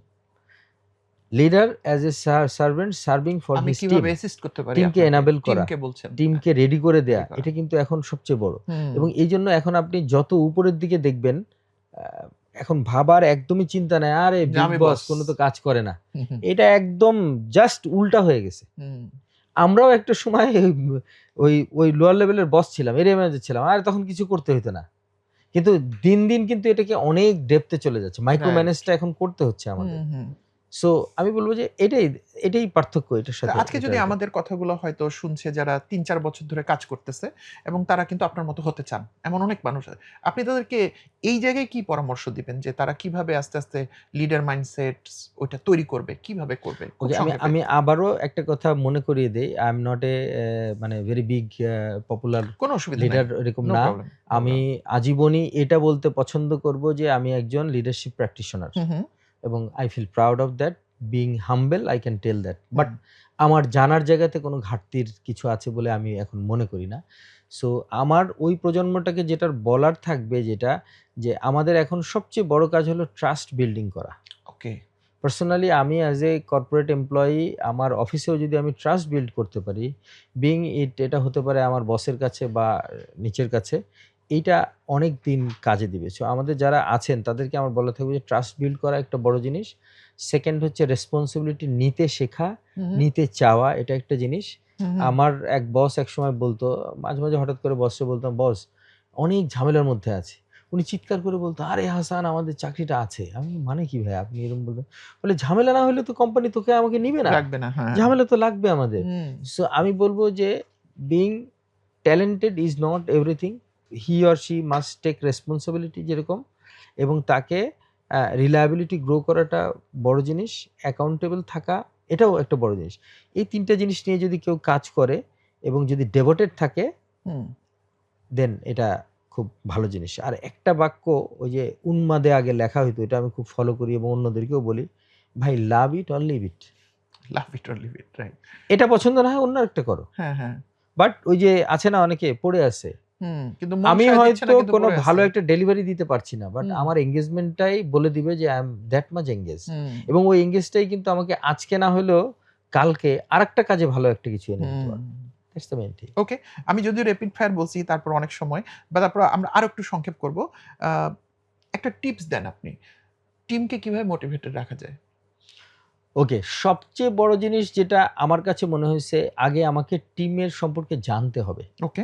আমাদের ভুলটা যেখানে হয়, আমি যদি পার্সোনালি জানি যে জাভেদ ভাই আপনি ফুটবল খেলতে পছন্দ হুম, করেন, হুম, দেন আমি কিন্তু আপনাকে রিড করতে পারবো হুম, যে হুম, আপনি ফিজিক্যালি বেশ স্ট্রঙ্গার। হুম, আপনি এই কাজটা করতে পারবেন বা হুম, এতটুকু স্ট্রেস নিতে পারবেন। হুম, এটা আমি জেনে ফেললাম। হুম। ইন আদার সাইড আমি যদি নাই জানি যে ফুটবলটা আপনার জন্য খুব হেক্টিক একটা বিষয়, আপনার হুম। একটা আ পা ভাঙা ইনজুরি আছে। ছিল, হুম। তাহলে কিন্তু আমি কোনোভাবে আপনার মাইন্ডটা রিড করতে করতে পারলাম পারব না। না। জি। সো টিমকে আগে রিড করতে জানতে হবে হুম, এবং বেছে, বেছে খুঁজতে হবে টিমের স্ট্রেংথ কার মধ্যে কোনটা আছে। সবাই কিন্তু এক কাজ করতে পারবে না। হুম, সো টিমের মধ্যে ৪-৫ জনের মধ্যে যখন আমি স্ট্রেংথটা বের করে ফেলতে পারবো যে এর এখানে স্ট্রেংথ, এর এখানে স্ট্রেংথ, এর এখানে interest, hmm, then I can make the team. আর আরেকটা জিনিস যেটা সার্ভেন্ট লিডারশিপ যেটা আছে, আমি বলব যে টিমকে হেল্প করার মেন্টালিটি। হুম, এটা সবচেয়ে বড় জিনিস। আদারওয়াইজ টিম কিন্তু ওই যে আমরা মাঝে, মাঝে বলি, "আরে বসরে দেখছো না? এই আইসা আমার একটা প্যারা দিয়ে চলে গেল।" হুম। এই কথাটা আমরা অজস্র বলি, হুম। কিন্তু এইটা থেকে বের হইতে হলে প্রথমে ওই জিনিসটা খুবই গুরুত্বপূর্ণ। ওকে। আমার নেক্সট প্রশ্ন হচ্ছে, সেলস কি জন্মগত নাকি এটা চাইলে শেখা যায়? ওকে। আ আমি একটু ওইদিকে চলে যাই। যখন আমি এটা লিডারশিপ নিয়ে লিখছিলাম, হুম, হুম। তখন ওই জায়গাটায় আমি একটা কথা বলছি, সেলস কখনো আ আপনাকে অ্যাডাপ্ট করে নিবে না। আপনি সেলসের সাথে অ্যাডাপ্ট হয়ে যাবেন। Hmm. That's the main thing. But এটা যে কেউ চাইলে পারবে। এটা যে কেউ চাইলে মানে কোনো পারবে। পার্সোনালিটির ব্যাপার আছে? কোনো পার্সোনালিটি অনেকে বলে মানে ইন্ট্রোভার্ট লোক ভালো সেলসম্যান হয় না। না, আপনি একটা ইন্ট্রোভার্ট লোককে এমন একটা প্রোডাক্ট দিতে পারেন। আমি জাস্ট সংক্ষেপে বলি। আপনি কনজিউমারের একটা প্রোডাক্ট বিক্রি করতে গেলে যত কথা বলতে হয়, হুম, আমি গত মাসেও যখন একটা গাড়ির শোরুমে গেলাম, দেখলাম উনি একটু চিবায়, চিবায় কথা বলতেছে। হুম, হুম। মানে এটা অ্যারিস্টোক্রেসি রেখে কথা বলতেছে। ওকে। উনি কিন্তু মোর অর লেস আপনি মনে করতে পারেন যে একটু ইন্ট্রোভার্ট নাকি লোকটা এরকম করছে হুম, কেন? Hmm, but the thing is it's on the value. উনি হুম, কিন্তু এখানে ১০ টা ভাষা আপনি এটা নিলে এটা হবে, ওটা হবে। these are not the things hmm, to হুম, পিচিংটা কিন্তু ওই পিচিং আসছে না। হুম, সো ইন্ট্রোভার্ট লোকও যে তার লেভেলের যে সেলগুলা করার দরকার, হুম, সেটা কিন্তু সে মাস্টার হুম, হতে পারে। আপনি যদি হুম, একজন ড্রাগ সেলারের কথা বলেন, যারা ফার্মাসিউটিক্যালস নিয়ে কাজ করছে, এদের মধ্যে দেখবেন অনেক ইন্ট্রোভার্ট ছেলেপেলে হুম, আছে। হুম, হুম, কারণ ওর কাজটা কি? ডক্টরকে ভিজিট করা এবং খুব ভাবগম্ভীরভাবে ভিজিট করা। হুম, হুম, হুম, বাংলা ভাষায় যেটা বলে যথাযথ ভাবগাম্ভীর্যের মধ্য দিয়ে। সো রাইট, ২ টা ২ জিনিস। রাইট। ইন্ট্রোভার্ট হলে যে পারবে না, মানে এটা ইটি পারা ইটি যাবে। ইটি ইট ইস নট ওকে, অলওয়েজ। ওকে। আম আরেকটা প্রশ্ন যেটা আই থিংক আমার মনে সবসময় নাড়া দেয় যে বাংলাদেশে এত বেকার আমরা পাই। আবার সেলস একটা প্রফেশন যেটার কিন্তু আসলে সেরকম কোনো ব্যাকগ্রাউন্ড বিদ্যা লাগে না। রাইট। যেমন হয়তো ইঞ্জিনিয়ার হলে বিল্ডিং বানাতে হলে বলবে সিভিল ইঞ্জিনিয়ার প্রেফার্ড। বিজনেসেও অনেক সময় বলে বিবিএ প্রেফার্ড এরকম বলে। বলে। কিন্তু সেলসে আমি দেখেছি ইসলামিক হিস্ট্রি থেকে শুরু করে একদম বিবিএ চাইলে ইঞ্জিনিয়ারও এসে সেলস করতে পারে। করতে পারে। তাই এটা একটা বিরাট জায়গা ১। ২ নম্বর হচ্ছে একটা কোম্পানির সিইও না থাকলে চলবে ১ মাস। কিন্তু সেলসের মানুষগুলো না থাকলে আবার চলবে না। তার চলবে না। মানে এই প্রফেশনটা থাকবে এবং যত ইন্ডাস্ট্রি বাড়বে, কোম্পানিজ বাড়বে, একটা ছোট কোম্পানিও তার সেলসম্যান লাগবে। তার মানে ইটস এ হিউজ অপরচুনিটি কাদের জন্য? সবার জন্য। সবার জন্য। কিন্তু এই জায়গাতে আমরা এডিকুয়েট রিসোর্স, ভালো রিসোর্স, সাহসী রিসোর্স কেন পাই না? ছেলেপেলেরা কেন ঘুরে ফিরে সেই ট্র্যাডিশনাল কাজই করতে চায়, যেখানে তার সামনে অবারিত সুযোগ পড়ে আছে? আমি ভাইয়া আমার অ্যাজাম্পশন থেকে যেটা বলতে পারি, আমার কাছে মনে হয় আর ৫ বছর পরে আমরা যে লেভেলে আপনাকে বললাম আমি নওগাঁয় কাজ করেছি, পাবনায় কাজ করেছি, কুমিল্লায় কাজ করেছি, চিটাগাংয়ে কাজ করেছি। এই লেভেলের লোকজন আপনি পাবেন না। হুম, ইট ইস নট দ্যা মানে একদমই এরকম বলা যাবে না যে এটা এই জেনারেশনের জন্য হয়েছে তা না। হুম, ইট ইস ফর দ্যা অপরচুনিটিস। হুম, একটা ছেলে আমি পরশুদিনও একটা ছেলেকে গ্লোরি জিন্সে কফি খাচ্ছিলাম দেখলাম অনেকক্ষণ ধরে ল্যাপটপে কি করে। হুম, তো পরে আমি শুনলাম ওরা ৫ জন রেগুলারই আসে, আউটসোর্সিং করে, এখানে ৫ ঘন্টা কাজ করে, এখান থেকে চলে যায়। হুম, কারণ আমাদের দেশে এখনো কিন্তু ওই যে অফিস স্পেস ভাড়া দেয়া ২ টা না ৩ টা আছে বোধহয়। গুলশানে একটা আছে আর বনানীতে একটা আছে। হুম, এরকম হুম, ছোট অফিস স্পেস ভাড়া দেয়। হুম, ওইটা হইলে ওইটা হয়ে যাবে। হুম। বাট এখনো কফি শপগুলাতে কিন্তু এরকম কাজ করতেছে অনেক লোকজন। পাবেন। সো হুম, তাদের হাতে কিন্তু এই অপরচুনিটি আছে এখনকার হুম, হুম, জেনারেশন। ইট ইস নট যে তারা এইদিকে চলে যাচ্ছে। সো সামনের দিনে কিন্তু আপনি এই সেলস এর কাজ করার এত ডেভোটেড রিসোর্স হয়তো পাবেন না। হুম। এবং ওই সময় দেখবেন যে এটা আবার এআই বেসড অনেক কিছু চলে অনেক আসবে। কিছু হুম, চলে আসছে। হুম, আপনি প্রোডাক্টও ইজিলি পেয়ে যাচ্ছেন হাতে। সো হুম, প্রোডাক্ট তো আ আপনাকে ফিজিক্যালিও দিতে হচ্ছে না এরকম হুম, সময়। অথবা আপনি থার্ড একটা মেথড দিয়েও এটা যেতে হুম, পারেন। হুম। So it depends. এই জায়গাটাতে এটা খুব সো ডিপেন্ড আপনি করছে। কি আমাদের ইউথদেরকে উৎসাহিত করবেন সেলস এর জন্য প্রস্তুতি আমি নেওয়ার জন্য? অ্যা আজকে অনেকেই শুনছে এবং আমাদের পডকাস্টে তো অনেক ইয়াং ছেলেমেয়ের কাছে যাবে যারা হয়তো কি চাকরি করব এটা খুঁজে পাচ্ছে না। মা-বাবা ওই বলছে ডাক্তার, ইঞ্জিনিয়ার, উকিল, ব্যারিস্টার এর বাইরেও হয়তো ভাবতেই পারে না। তো এটা যে একটা হোরাইজন এই ব্যাপারে আপনি কি পরামর্শ আমার দিবেন? দীর্ঘ ২০০৩ থেকে যদি ধরি তাহলে ২২ বছর ক্যারিয়ার। ২২ হুম, বছর ক্যারিয়ারে ভাই যেটা দেখছি, গ্রো করে কারা? সেলস এর লোক সবচেয়ে বেশি গ্রো করে। হুম। আচ্ছা, এবং বেতনের সাথে তাদের কমিশন থাকে কমিশন যেটা অন্য কারো থাকে ইনসেনটিভ না। আমাদের থাকে, ছিল না। কমিশন থাকে, হুম, ক্যাম্পেইন থাকে, অনেক কিছু অনেক থাকে কিছু আরকি। থাকে। সেকেন্ডলি যেটা আপনি যদি লাইফটাকে এনজয় করতে চান তাহলে সেলস এর উপরে কোনো কিছু না। হুম, কোনো কর্পোরেট পাবেন না এখন যারা বছরে ২ থেকে ৩ বার সেলস টিম নিয়ে বাইরে যাচ্ছে না। হুম, দেশের বাইরে। কেন? একটা উইন করছে, একটা কিছু জিতছে। হুম, আর অ্যাপার্ট ফ্রম দ্যাট আপনি যদি সারা দেশটাও ঘুরে থাকার একটা মেন্টালিটি থাকে, আপনি একটা অফিসিয়াল প্রোটোকল নিয়ে এই অপরচুনিটি আপনাকে কে দিবে? অফ কোর্স অফিসের পয়সায় দেশ ঘোরা। কে দিবে? হ্যাঁ। আমি তো এখনো মনে করি যে আমি নওগাঁর ওই মুন্সিপাড়ায় গিয়া একটা আ চা খাচ্ছি গরুর দুধের। হুম, অথবা আপনার পাবনাতে ঈশ্বরদী বাস স্ট্যান্ডে গিয়ে ঝালমুড়ি খাচ্ছি, এই যে বিখ্যাত বিখ্যাত জিনিস অমুক জায়গায় গিয়ে খাচ্ছি, হুম, সেলসের লোকের 24 ঘন্টা কাজ আছে, দিস ইজ ফর রাইট, হুম, হুম, আবার তার এটার মধ্যেই তার স্পেস বের করার জায়গা হুম, আছে। হুম, অনেকে বলে না যে আমি ওয়ার্ক লাইফ ব্যালেন্স করতে হুম, পারছি না, হুম, এটা একটা ভুল ধারণা। হুম, কারণ আপনি আপনারটা ব্যালেন্স করবেন আপনার মতো করে। রাইট।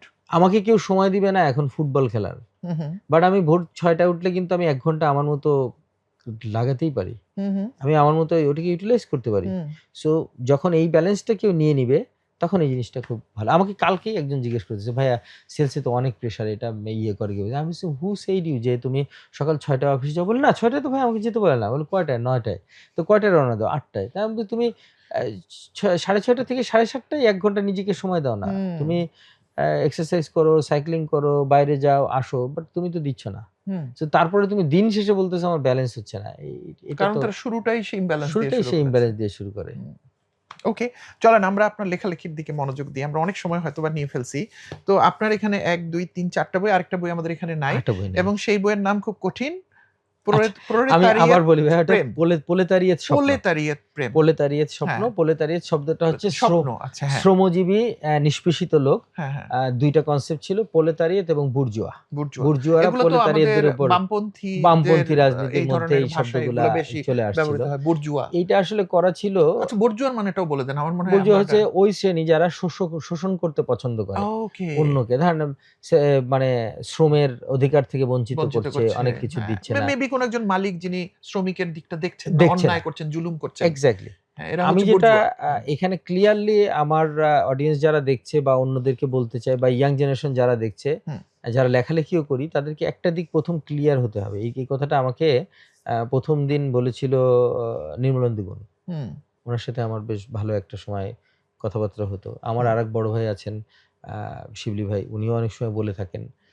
আমাকে ঠিক করতে হবে যে আমি কোন জায়গাটা নিয়ে কাজ করব। হুম, হুম। আমি অজস্র কবিতা লিখলাম, এটা প্রেমের, এইটা গদ্যের, এটা পদ্যের না। আচ্ছা, সো আমি বেসিক্যালি আ সামাজিক দায়বদ্ধতা নিয়ে লিখি। ওকে। যখন যেই সময়গুলো যাচ্ছে, টাফ টাইম গুলো যাচ্ছে, এগুলো নিয়ে কিছু লিখে একটু স্মৃতি রোমন্থনও করি, আঁকড়ে রাখি। যেমন আমার ১ম বইটা ছিল 'প্রলেতারির স্বপ্ন'। এটা পিওরলি একটা প্রজেক্টের মতোই আমি দেখেছিলাম। ওইটা রাজশাহী, রংপুর অঞ্চলের মঙ্গা পীড়িত লোকজন নির্বাচনের সময় একটা মিছিল দেখছিলাম আমি যে হুম, যাচ্ছে। হুম। মানুষের কি প্রত্যাশা, অমুক ভাই, মানে তমুক নেতার ভাই জন্য স্লোগান জিন্দাবাদ, দিচ্ছে। নেতার জন্য। হ্যাঁ। তা আমার মনে হচ্ছিল এই লোকটার স্বপ্নটা ভঙ্গ হবে। হুম, দ্যাটস দ্য কনসেপ্ট 'প্রলেতারির স্বপ্ন'। হুম, সো এটা লেখার পরে আমাকে খুব ইন্সপায়ার করলো আমার খুব কাছের বন্ধু, একসময় একসাথে আড্ডা ওঠা বসা আ অনিমেষ আইচ, আজকের অনেক বড় হুম। আর্টিস্ট। অনিমেষ হয়তো শুনলে এটা শুনবে, ও অ্যাপ্রিশিয়েট ও করবে হয়তো।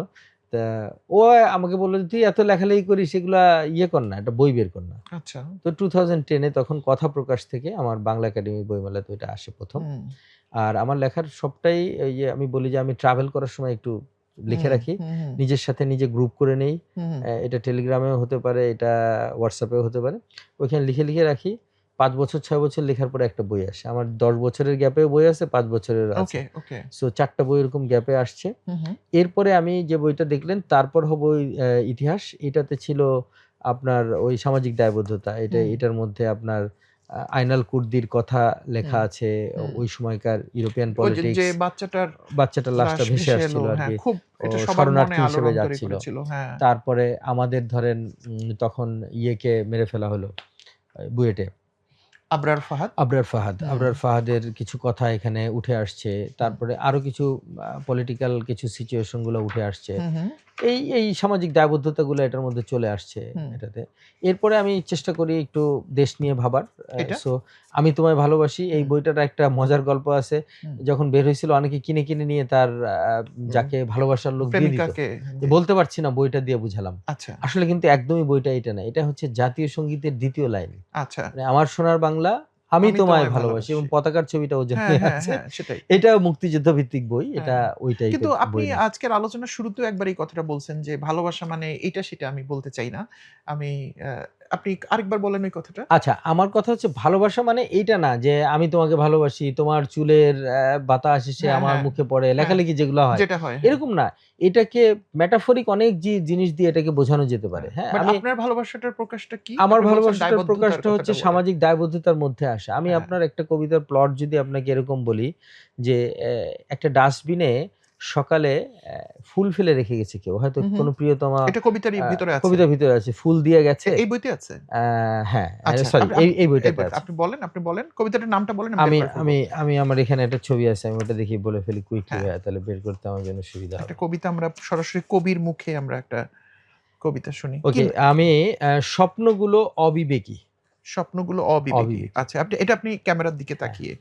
হুম, এরকম স্বপ্ন কখনো দেখেনি কেউ, তুমিই দেখেছো কাল রাতে। কাল রাতে ধবল জোছনায় ডুবে যাওয়া এ শহরের নিয়ন নিভে গেলে তুমি তো দেখেছো গরম সাদা ভাত, আলু ভর্তা, দু একটা লাল টকটকে তেলে ভাজা শুকনো মরিচ। এরকম স্বপ্ন তুমিই দেখেছো কাল রাতে, কি আসে যায় তাতে। তুমিই দেখেছো কারো ডাস্টবিনে ফেলে যাচ্ছে ভাঙা ভায়োলিন আর সদ্য মৃত ভ্রূণ। সারা রাত কতগুলো কুকুর পাহারা দিয়েছে সেই অবিবেকী প্রেম। তুমিই দেখেছো কেউ ফেলে যাচ্ছে গোলাপ, সাথে পচা বাসি। তুমি দেখেছো কেউ ফেলে যাচ্ছে মরা বেড়ালের ছানা ও পরিত্যক্ত বিবেক।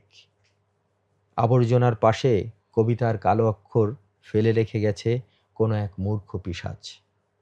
যখনই ভেঙে গেছে ঘুম, জেগে দেখেছো তুমি তোমাকেই কেউ ফেলে রেখে গেছে এই সব দুঃস্বপ্নের পাশে। হুম, তো এই কবিতাটার মধ্যে আপনি এই যে নিজেকে ফেলে রেখে যাচ্ছে, পচা বাঁশি, পরিত্যক্ত প্রেম, হুম, ভায়োলিন, হুম, সবকিছুই কিন্তু আছে। হুম, হুম, কিন্তু সামাজিক যে দায়বদ্ধতাটা, এই কবিতাটা যখন আমি লিখি আমার ক্লিয়ারলি মনে পড়ে যে পিজি হসপিটালের পাশে আ একটা সদ্য জন্ম ভ্রূণ ফেলে রেখে গেছে। হুম, তো এরকমই ডাস্টবিনটার মধ্যে কিন্তু স্বপ্নগুলোই মানুষ ফেলে রেখে যায়। হুম, অনেকদিন যে ভায়োলিনটা বাজিয়েছে ওটাও কিন্তু ওখানে ফেলে রেখে যায়। হুম, সো এই যে স্মৃতিবদ্ধতা, এই যে প্রেম, এই যে নিকষ কিছু বেদনা, এগুলো হুম, কিন্তু ওখানেই জমা হয়ে থাকে। হুম, সো এর মধ্যে আপনি প্রেম পাবেন। হুম। এর কিন্তু মধ্যে কিন্তু কষ্টের প্রেম। পাবেন কষ্টের খোঁচা, প্রেম, একটা খোঁচা কষ্টের আছে। প্রেম আছে, হুম। খোঁচা আছে। হ্যাঁ, হ্যাঁ। দায়বদ্ধতাটা চলে আসতেছে। হুম, আপনি কিন্তু you will be very much alert on যে এই যে অবিবেকী কাজগুলো আমরা হুম, করছি। হুম, আমি হুম, বলেছি যে অ্যা কতগুলো কুকুর পাহারা দিয়েছে সেই অবিবেকী প্রেম। হুম। কুকুর দায়িত্ব নিচ্ছে, কুকুর দায়িত্ব কিন্তু মানুষ নিচ্ছে, হিসেবে মানুষ আমরা নিচ্ছি দায়িত্ব না। নিচ্ছে না। হুম। সো এই আমি একটু এইভাবে আসাটা পছন্দ ওকে, করি। ওকে। কিন্তু আমার ওইখানেই প্রশ্নটা ছিল। মানে জানি না প্রশ্নটা সঠিক কিনা। কিন্তু ভালোবাসার যে ভালোবাসাটা, সেটা কেন সেটাকে প্রাধান্য দিতে চান না? এটার আ কোনো কারণ আছে? ভাইয়া মানে ফুল কবিতা আর কাঠের, আপনি কাঠের দিকেই বেশি। ফুলটা কেন আপনি আমার কাছে মনে হয়েছে কবিতার পার্সপেক্টিভ এ যদি বাস্তবিক আমি লিখি, হুম, হুম, সাধারণত লেখা আসে কি থেকে? হুম, অনেক আনন্দ থেকে আসে, হুম। কিন্তু সেটা খুব কম পাবেন রাইট, আপনি। রাইট। বেশি হচ্ছে সাধারণত যেটা আপনাকে যন্ত্রণা ড্রাইভ থেকে করে, আসে, যেটা যন্ত্রণা আমি থেকে। হুম, এক্সপ্রেস করতে চাই অন্যকে, হুম, ওটা দিয়েই কিন্তু আসে। হুম।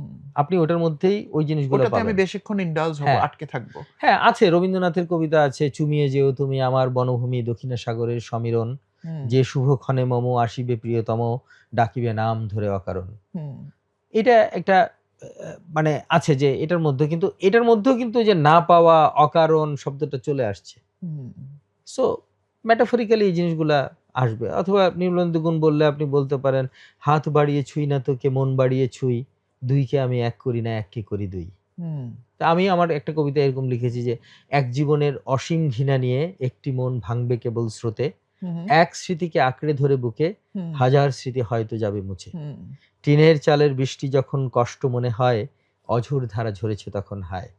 কেবল একলা বসে অনন্ত চাওয়া, দেখেছি চলে যায়, আঁধার ঘরে হাতড়ে খুঁজেছি, জানালা ছিল কোথায়। হুম, এটা একটা আ কিশোরের ভাবনা। ও একটা টিনের ঘরে আছে, বৃষ্টিগুলাকে তার কাছে কষ্ট মনে হচ্ছে।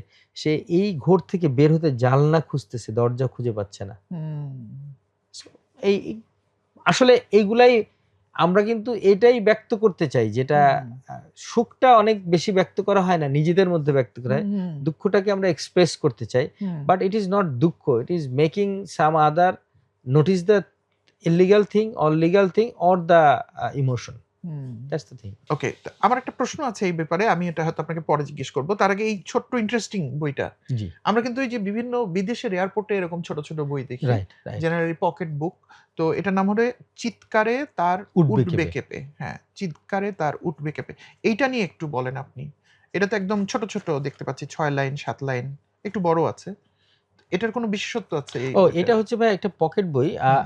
আমাদের যুগে এখন কবিতা জনপ্রিয়তা হচ্ছে না। হুম, হুম। বড়, বড় কবিতা কেউ পড়তে যাচ্ছে না। সো এটা ছোট লাইনের কবিতা লেখা আর এটা একটা স্যাটায়ার। হুম, এটা স্যাটায়ার এর ভিত্তিতেই গেছে। হুম, হুম। কর্পোরেট স্যাটায়ার আছে প্লাস সোশ্যাল স্যাটায়ার আছে। ২ টা মিলিয়ে ওকে, এটা। ওকে। ২ টা মিলিয়ে। এই বইটার বাইন্ডিং নিয়ে আপনি কিছু একটা ও গল্প আচ্ছা। এটা আমি যেটা হাইলাইট করতে চাচ্ছিলাম যে এটা কোনো মেশিনে বাইন্ডিং করতে পারে নাই।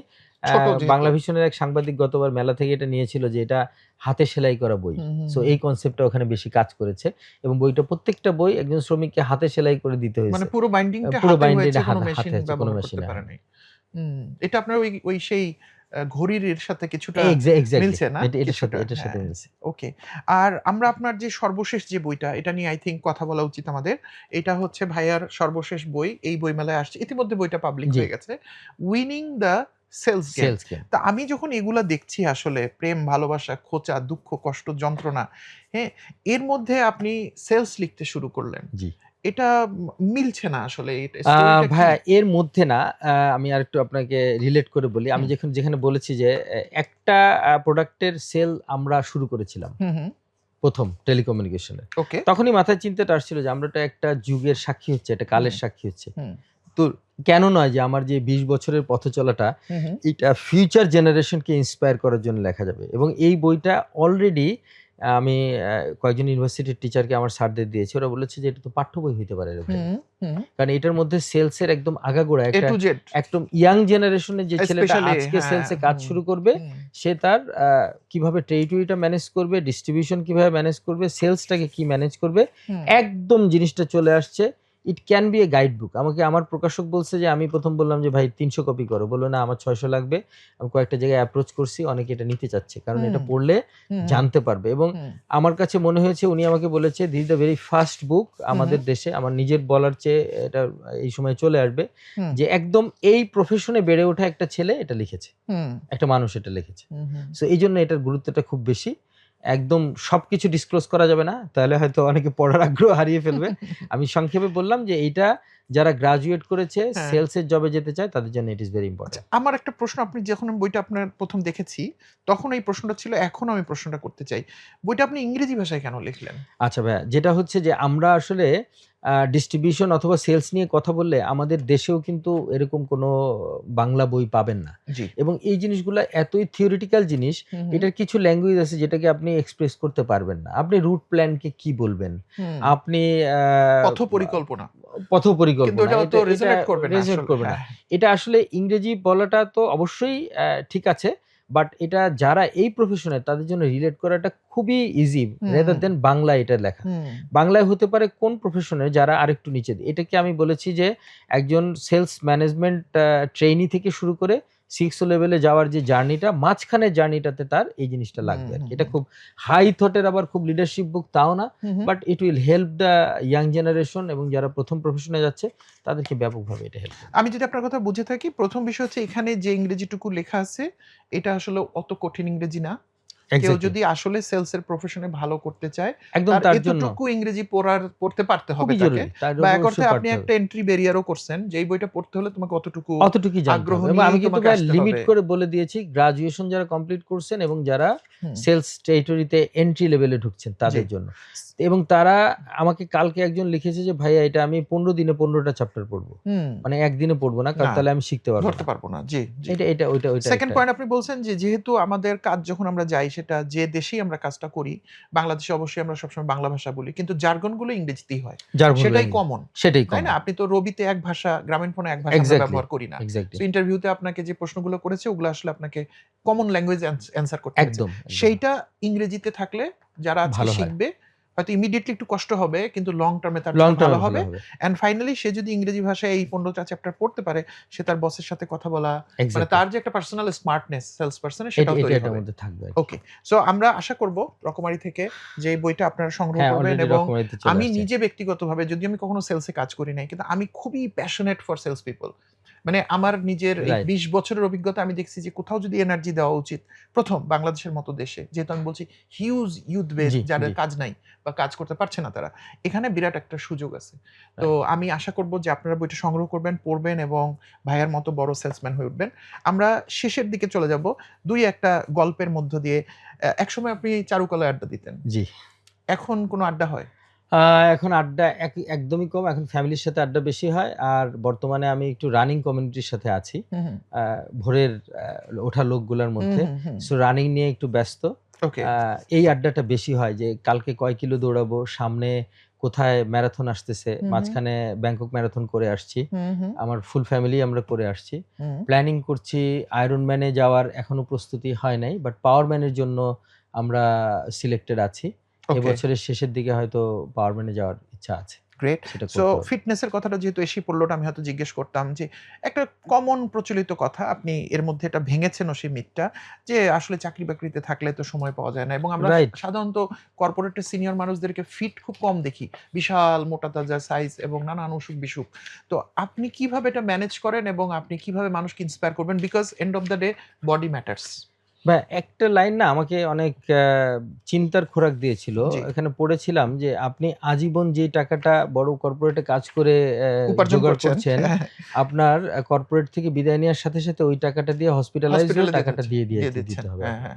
সো এই রিয়ালাইজেশন থেকে আমার এই বইয়ের মধ্যেও কিন্তু আপনি একটা চ্যাপ্টার ক 15 এ পাবেন chapter 15 running, reading and reflection. Reflecting. Hmm. এখানে আমি এটাকে এত চমৎকারভাবে এর মধ্যে গ্রুম আপ করে নিয়ে আসছি যে এটা পড়লে একটা ছেলে ইন্সপায়ার্ড হবে এটা করার জন্য। কারণ ওকে, আমাদের ওকে।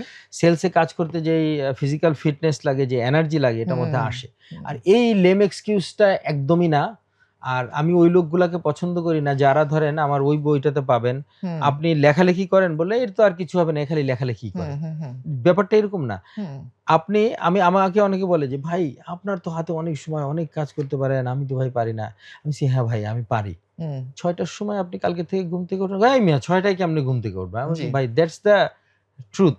আমি ৬ টায় ঘুম থেকে উঠে সময়টা কাজে লাগাই। হুম, ১ ঘন্টা কাজে লাগাই। আপনি পারেন না। পারেন না। আপনিও আসেন, কাজে লাগান, নিজের জন্য ইনভেস্ট করেন। ওকে, ওকে। একদম সো এই যে সংক্ষেপে বললে আপনার এটা। লেখালেখি যার মধ্যে এত ক্ষোভ, বসদের উপরও নাকি?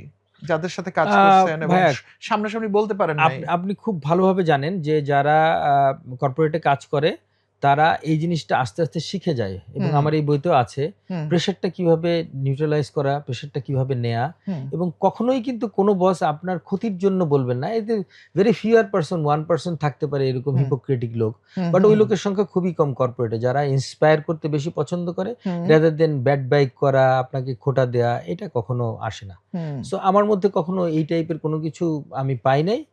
অল্প-স্বল্প তো অভিজ্ঞতার কারণে হতে পারে সেটা অল্প কিছু আছে। বাট ওই লাইনটা আমাকে মানে আমার বসদেরকে আপনি দায়মুক্তি দিয়ে দিলেন আমি আজকে। আমি একদম বলব যে এটা আমি very professional. I am very professional here. Okay, okay. এই জায়গাটাতে এখনো পর্যন্ত নেই। আচ্ছা। Okay, great. And I think আমার ফাইনাল কোয়েশ্চেন হচ্ছে, মিটিং এর মাঝখানে কি কবিতা-টবিতা বলে ফেলেন এক-আধবার? খুব কমই হয় ভাইয়া। একটা জিনিস দেখবেন যে কোন কবি কিন্তু খুব কম কবিতা তার নিজের মুখস্থ পড়তে পারে। আচ্ছা। হ্যাঁ। হয় না কিন্তু। কারণ হ্যাঁ, এটা তো হ্যাঁ। নিজের ক্রিয়েশন তো। জি। ওই হেল্প নিতে হয় দেখার জন্য। হুম, হুম। বরং আপনি আমাকে রবীন্দ্রনাথের ১০ টা কবিতা বলেন পড়ে না, বাট ফেলতে পারতেছি। মিটিং এর সিচুয়েশন এ তো একটা কবিতা তৈরি হতে পারে মিটিং আপনার এর ২ লাইন। সিচুয়েশন এ সাধারণত ভাইয়া এটা হয় না। আসে না। কারণ ওকে। আমি আমার ওই বইটার মুখবন্ধতে লিখেছি এই কথাগুলা। যে কবিতা কিন্তু হাঁটতে, হাঁটতে হয় না, বসতে, বসতে হয় না। আচ্ছা। এটা একটা আইডিয়াল টাইম লাগে। হুম, হুম। একটা চিন্তা লাগে। ধরেন ৫ হুম। দিন ধরে একটা লাইন মনের মধ্যে ঘুরছে, হুম, হুম, হুম। ওইটাকে আপনি সামারাইজ করতে হ্যাঁ, পারেন। কবি উপন্যাসে হুমায়ূন আহমেদ বলেছিলেন, যদিও হুমায়ূন আহমেদের বেশিরভাগ কথাই ফান। তো উনি বলছিলেন যে, কিছু কবি থাকে চিৎ কবি, কিছু থাকে উপুর কবি। উপুর কবির পেটে একটা বালিশ দিয়ে উপুর হয়ে না শুলে রাইট, কবিতা আসে রাইট। না। এটা সত্য কথা। এরকমই কি ব্যাপারটা? এটা সত্য কথা ভাই। এটা ওকে, সত্য ওকে। কথা। ঠিক সিচুয়েশনটা ক্রিয়েট করে এরকম আরকি। সিচুয়েশনটা ওইভাবে হ্যাঁ। ক্রিয়েট হয়। আমি জানি না আমি কিছু মিস করছি কিনা। আমি আপনার কাছে বিদায় নেব। কিন্তু আপনি বিদায় নেবেন ক্যামেরায়। আপনি আমাদের দর্শক, শ্রোতা এবং বিশেষ করে তরুণদের জন্য একটা স্পেশাল সেগমেন্ট আপনি বলবেন। ১.৫-২ মিনিট আপনার যতক্ষণ লাগবে। তার আগে আমি আপনার কাছে বিদায় নিচ্ছি। আজকে আপনার সাথে আমার আড্ডা অনেক ভালো লেগেছে ধন্যবাদ। এবং আ আমার মনে হইছে যে রবির ক্যান্টিনে অথবা কোথাও বসে গল্প করতেছি। আপনি সেই স্পেসটা আমার জন্য একদম দিয়েছেন। সেম আমার জন্য আ ভাই। আমি অনেক কিছু শিখছি আপনার কাছে এবং ব্যাক ইন মাইন্ড আমার শুধু একটা আফসোস যে রেকর্ড শুরু হয়ে যাওয়ার পর আমি কলমটা নেইনি। পেনটা আমার হাতে ছিল ওহ! না। তাহলে আমি কিছু নোট করতাম। আমার ব্রেইনের উপর একটু প্রেশার পড়ে গেছে। আমরা আবারও একটা আড্ডা দিয়ে হ্যাঁ, ফেলব আমি ভাই অনেক কিছু ইনশাআল্লাহ। শিখেছি ইতিমধ্যে। যেটা আমি আমার মাশাআল্লাহ। লাইফে ইমপ্লিমেন্ট করব ইনশাআল্লাহ। থ্যাংক ইউ আপনাকে। থ্যাংক ইউ ভেরি মাচ আপনি ভাইয়া। আরো সময় দিবেন। আপনার সাথে আরো অনেক গল্প করব। আপনি আমাদের দর্শকদের কাছে বিদায় নিতে পারেন। আমি আপনাদের কাছে বিদায় নিয়ে নিচ্ছি। আগামী দিন গল্পগ্রাফির আরেকটা পর্বে অন্য একজন গেস্টের সাথে আবার কথা হবে আপনাদের সাথে। ততক্ষণ পর্যন্ত ভালো থাকবেন। হাসান ভাই, আপনাদের কাছে বিদায়ী কথা বলে আমরা দুজনেই আজকে বিদায় নেব। হাসান ভাই। Thank you very much. আমি তরুণদের উদ্দেশ্যে একটাই বলার, আমি এই বইটাকে হাইলাইট করব। যারা গ্র্যাজুয়েশন কমপ্লিট করেছি বা যারা নেক্সট কর্পোরেট জবে যাচ্ছি তাদের জন্য সেলস প্রফেশনটা কেন যাবেন? অ্যা কিছু দূর সেলসে কাজ করে পিছিয়ে আসলেন, এরকম যাতে না হয়। So you can define your next profession from this book, এবং সেলসে গেলে এটা একদম অপরিহার্য হিসেবে কাজ করবে। পার্সোনাল এক্সপিরিয়েন্স থেকে লেখা বিধায় এটা আপনাকে অনেক কিছু দিতে পারবে, থিওরিটিক্যাল অনেক কিছু নাও দিতে পারে, বাট এটা আপনাকে থিওরিটিক্যাল চিন্তার খোরাক দিবে। So best of luck to all young generation and hope you will be doing good. Thank you very much. 6 লক্ষাধিক পণ্য আর অসংখ্য সুবিধা নিয়ে আস্থার রকমারি আপনার দোরে। যা কিছু দরকারি সাথে আছে রকমারি। বই ও পণ্য অর্ডার করতে ভিজিট করুন এখনই।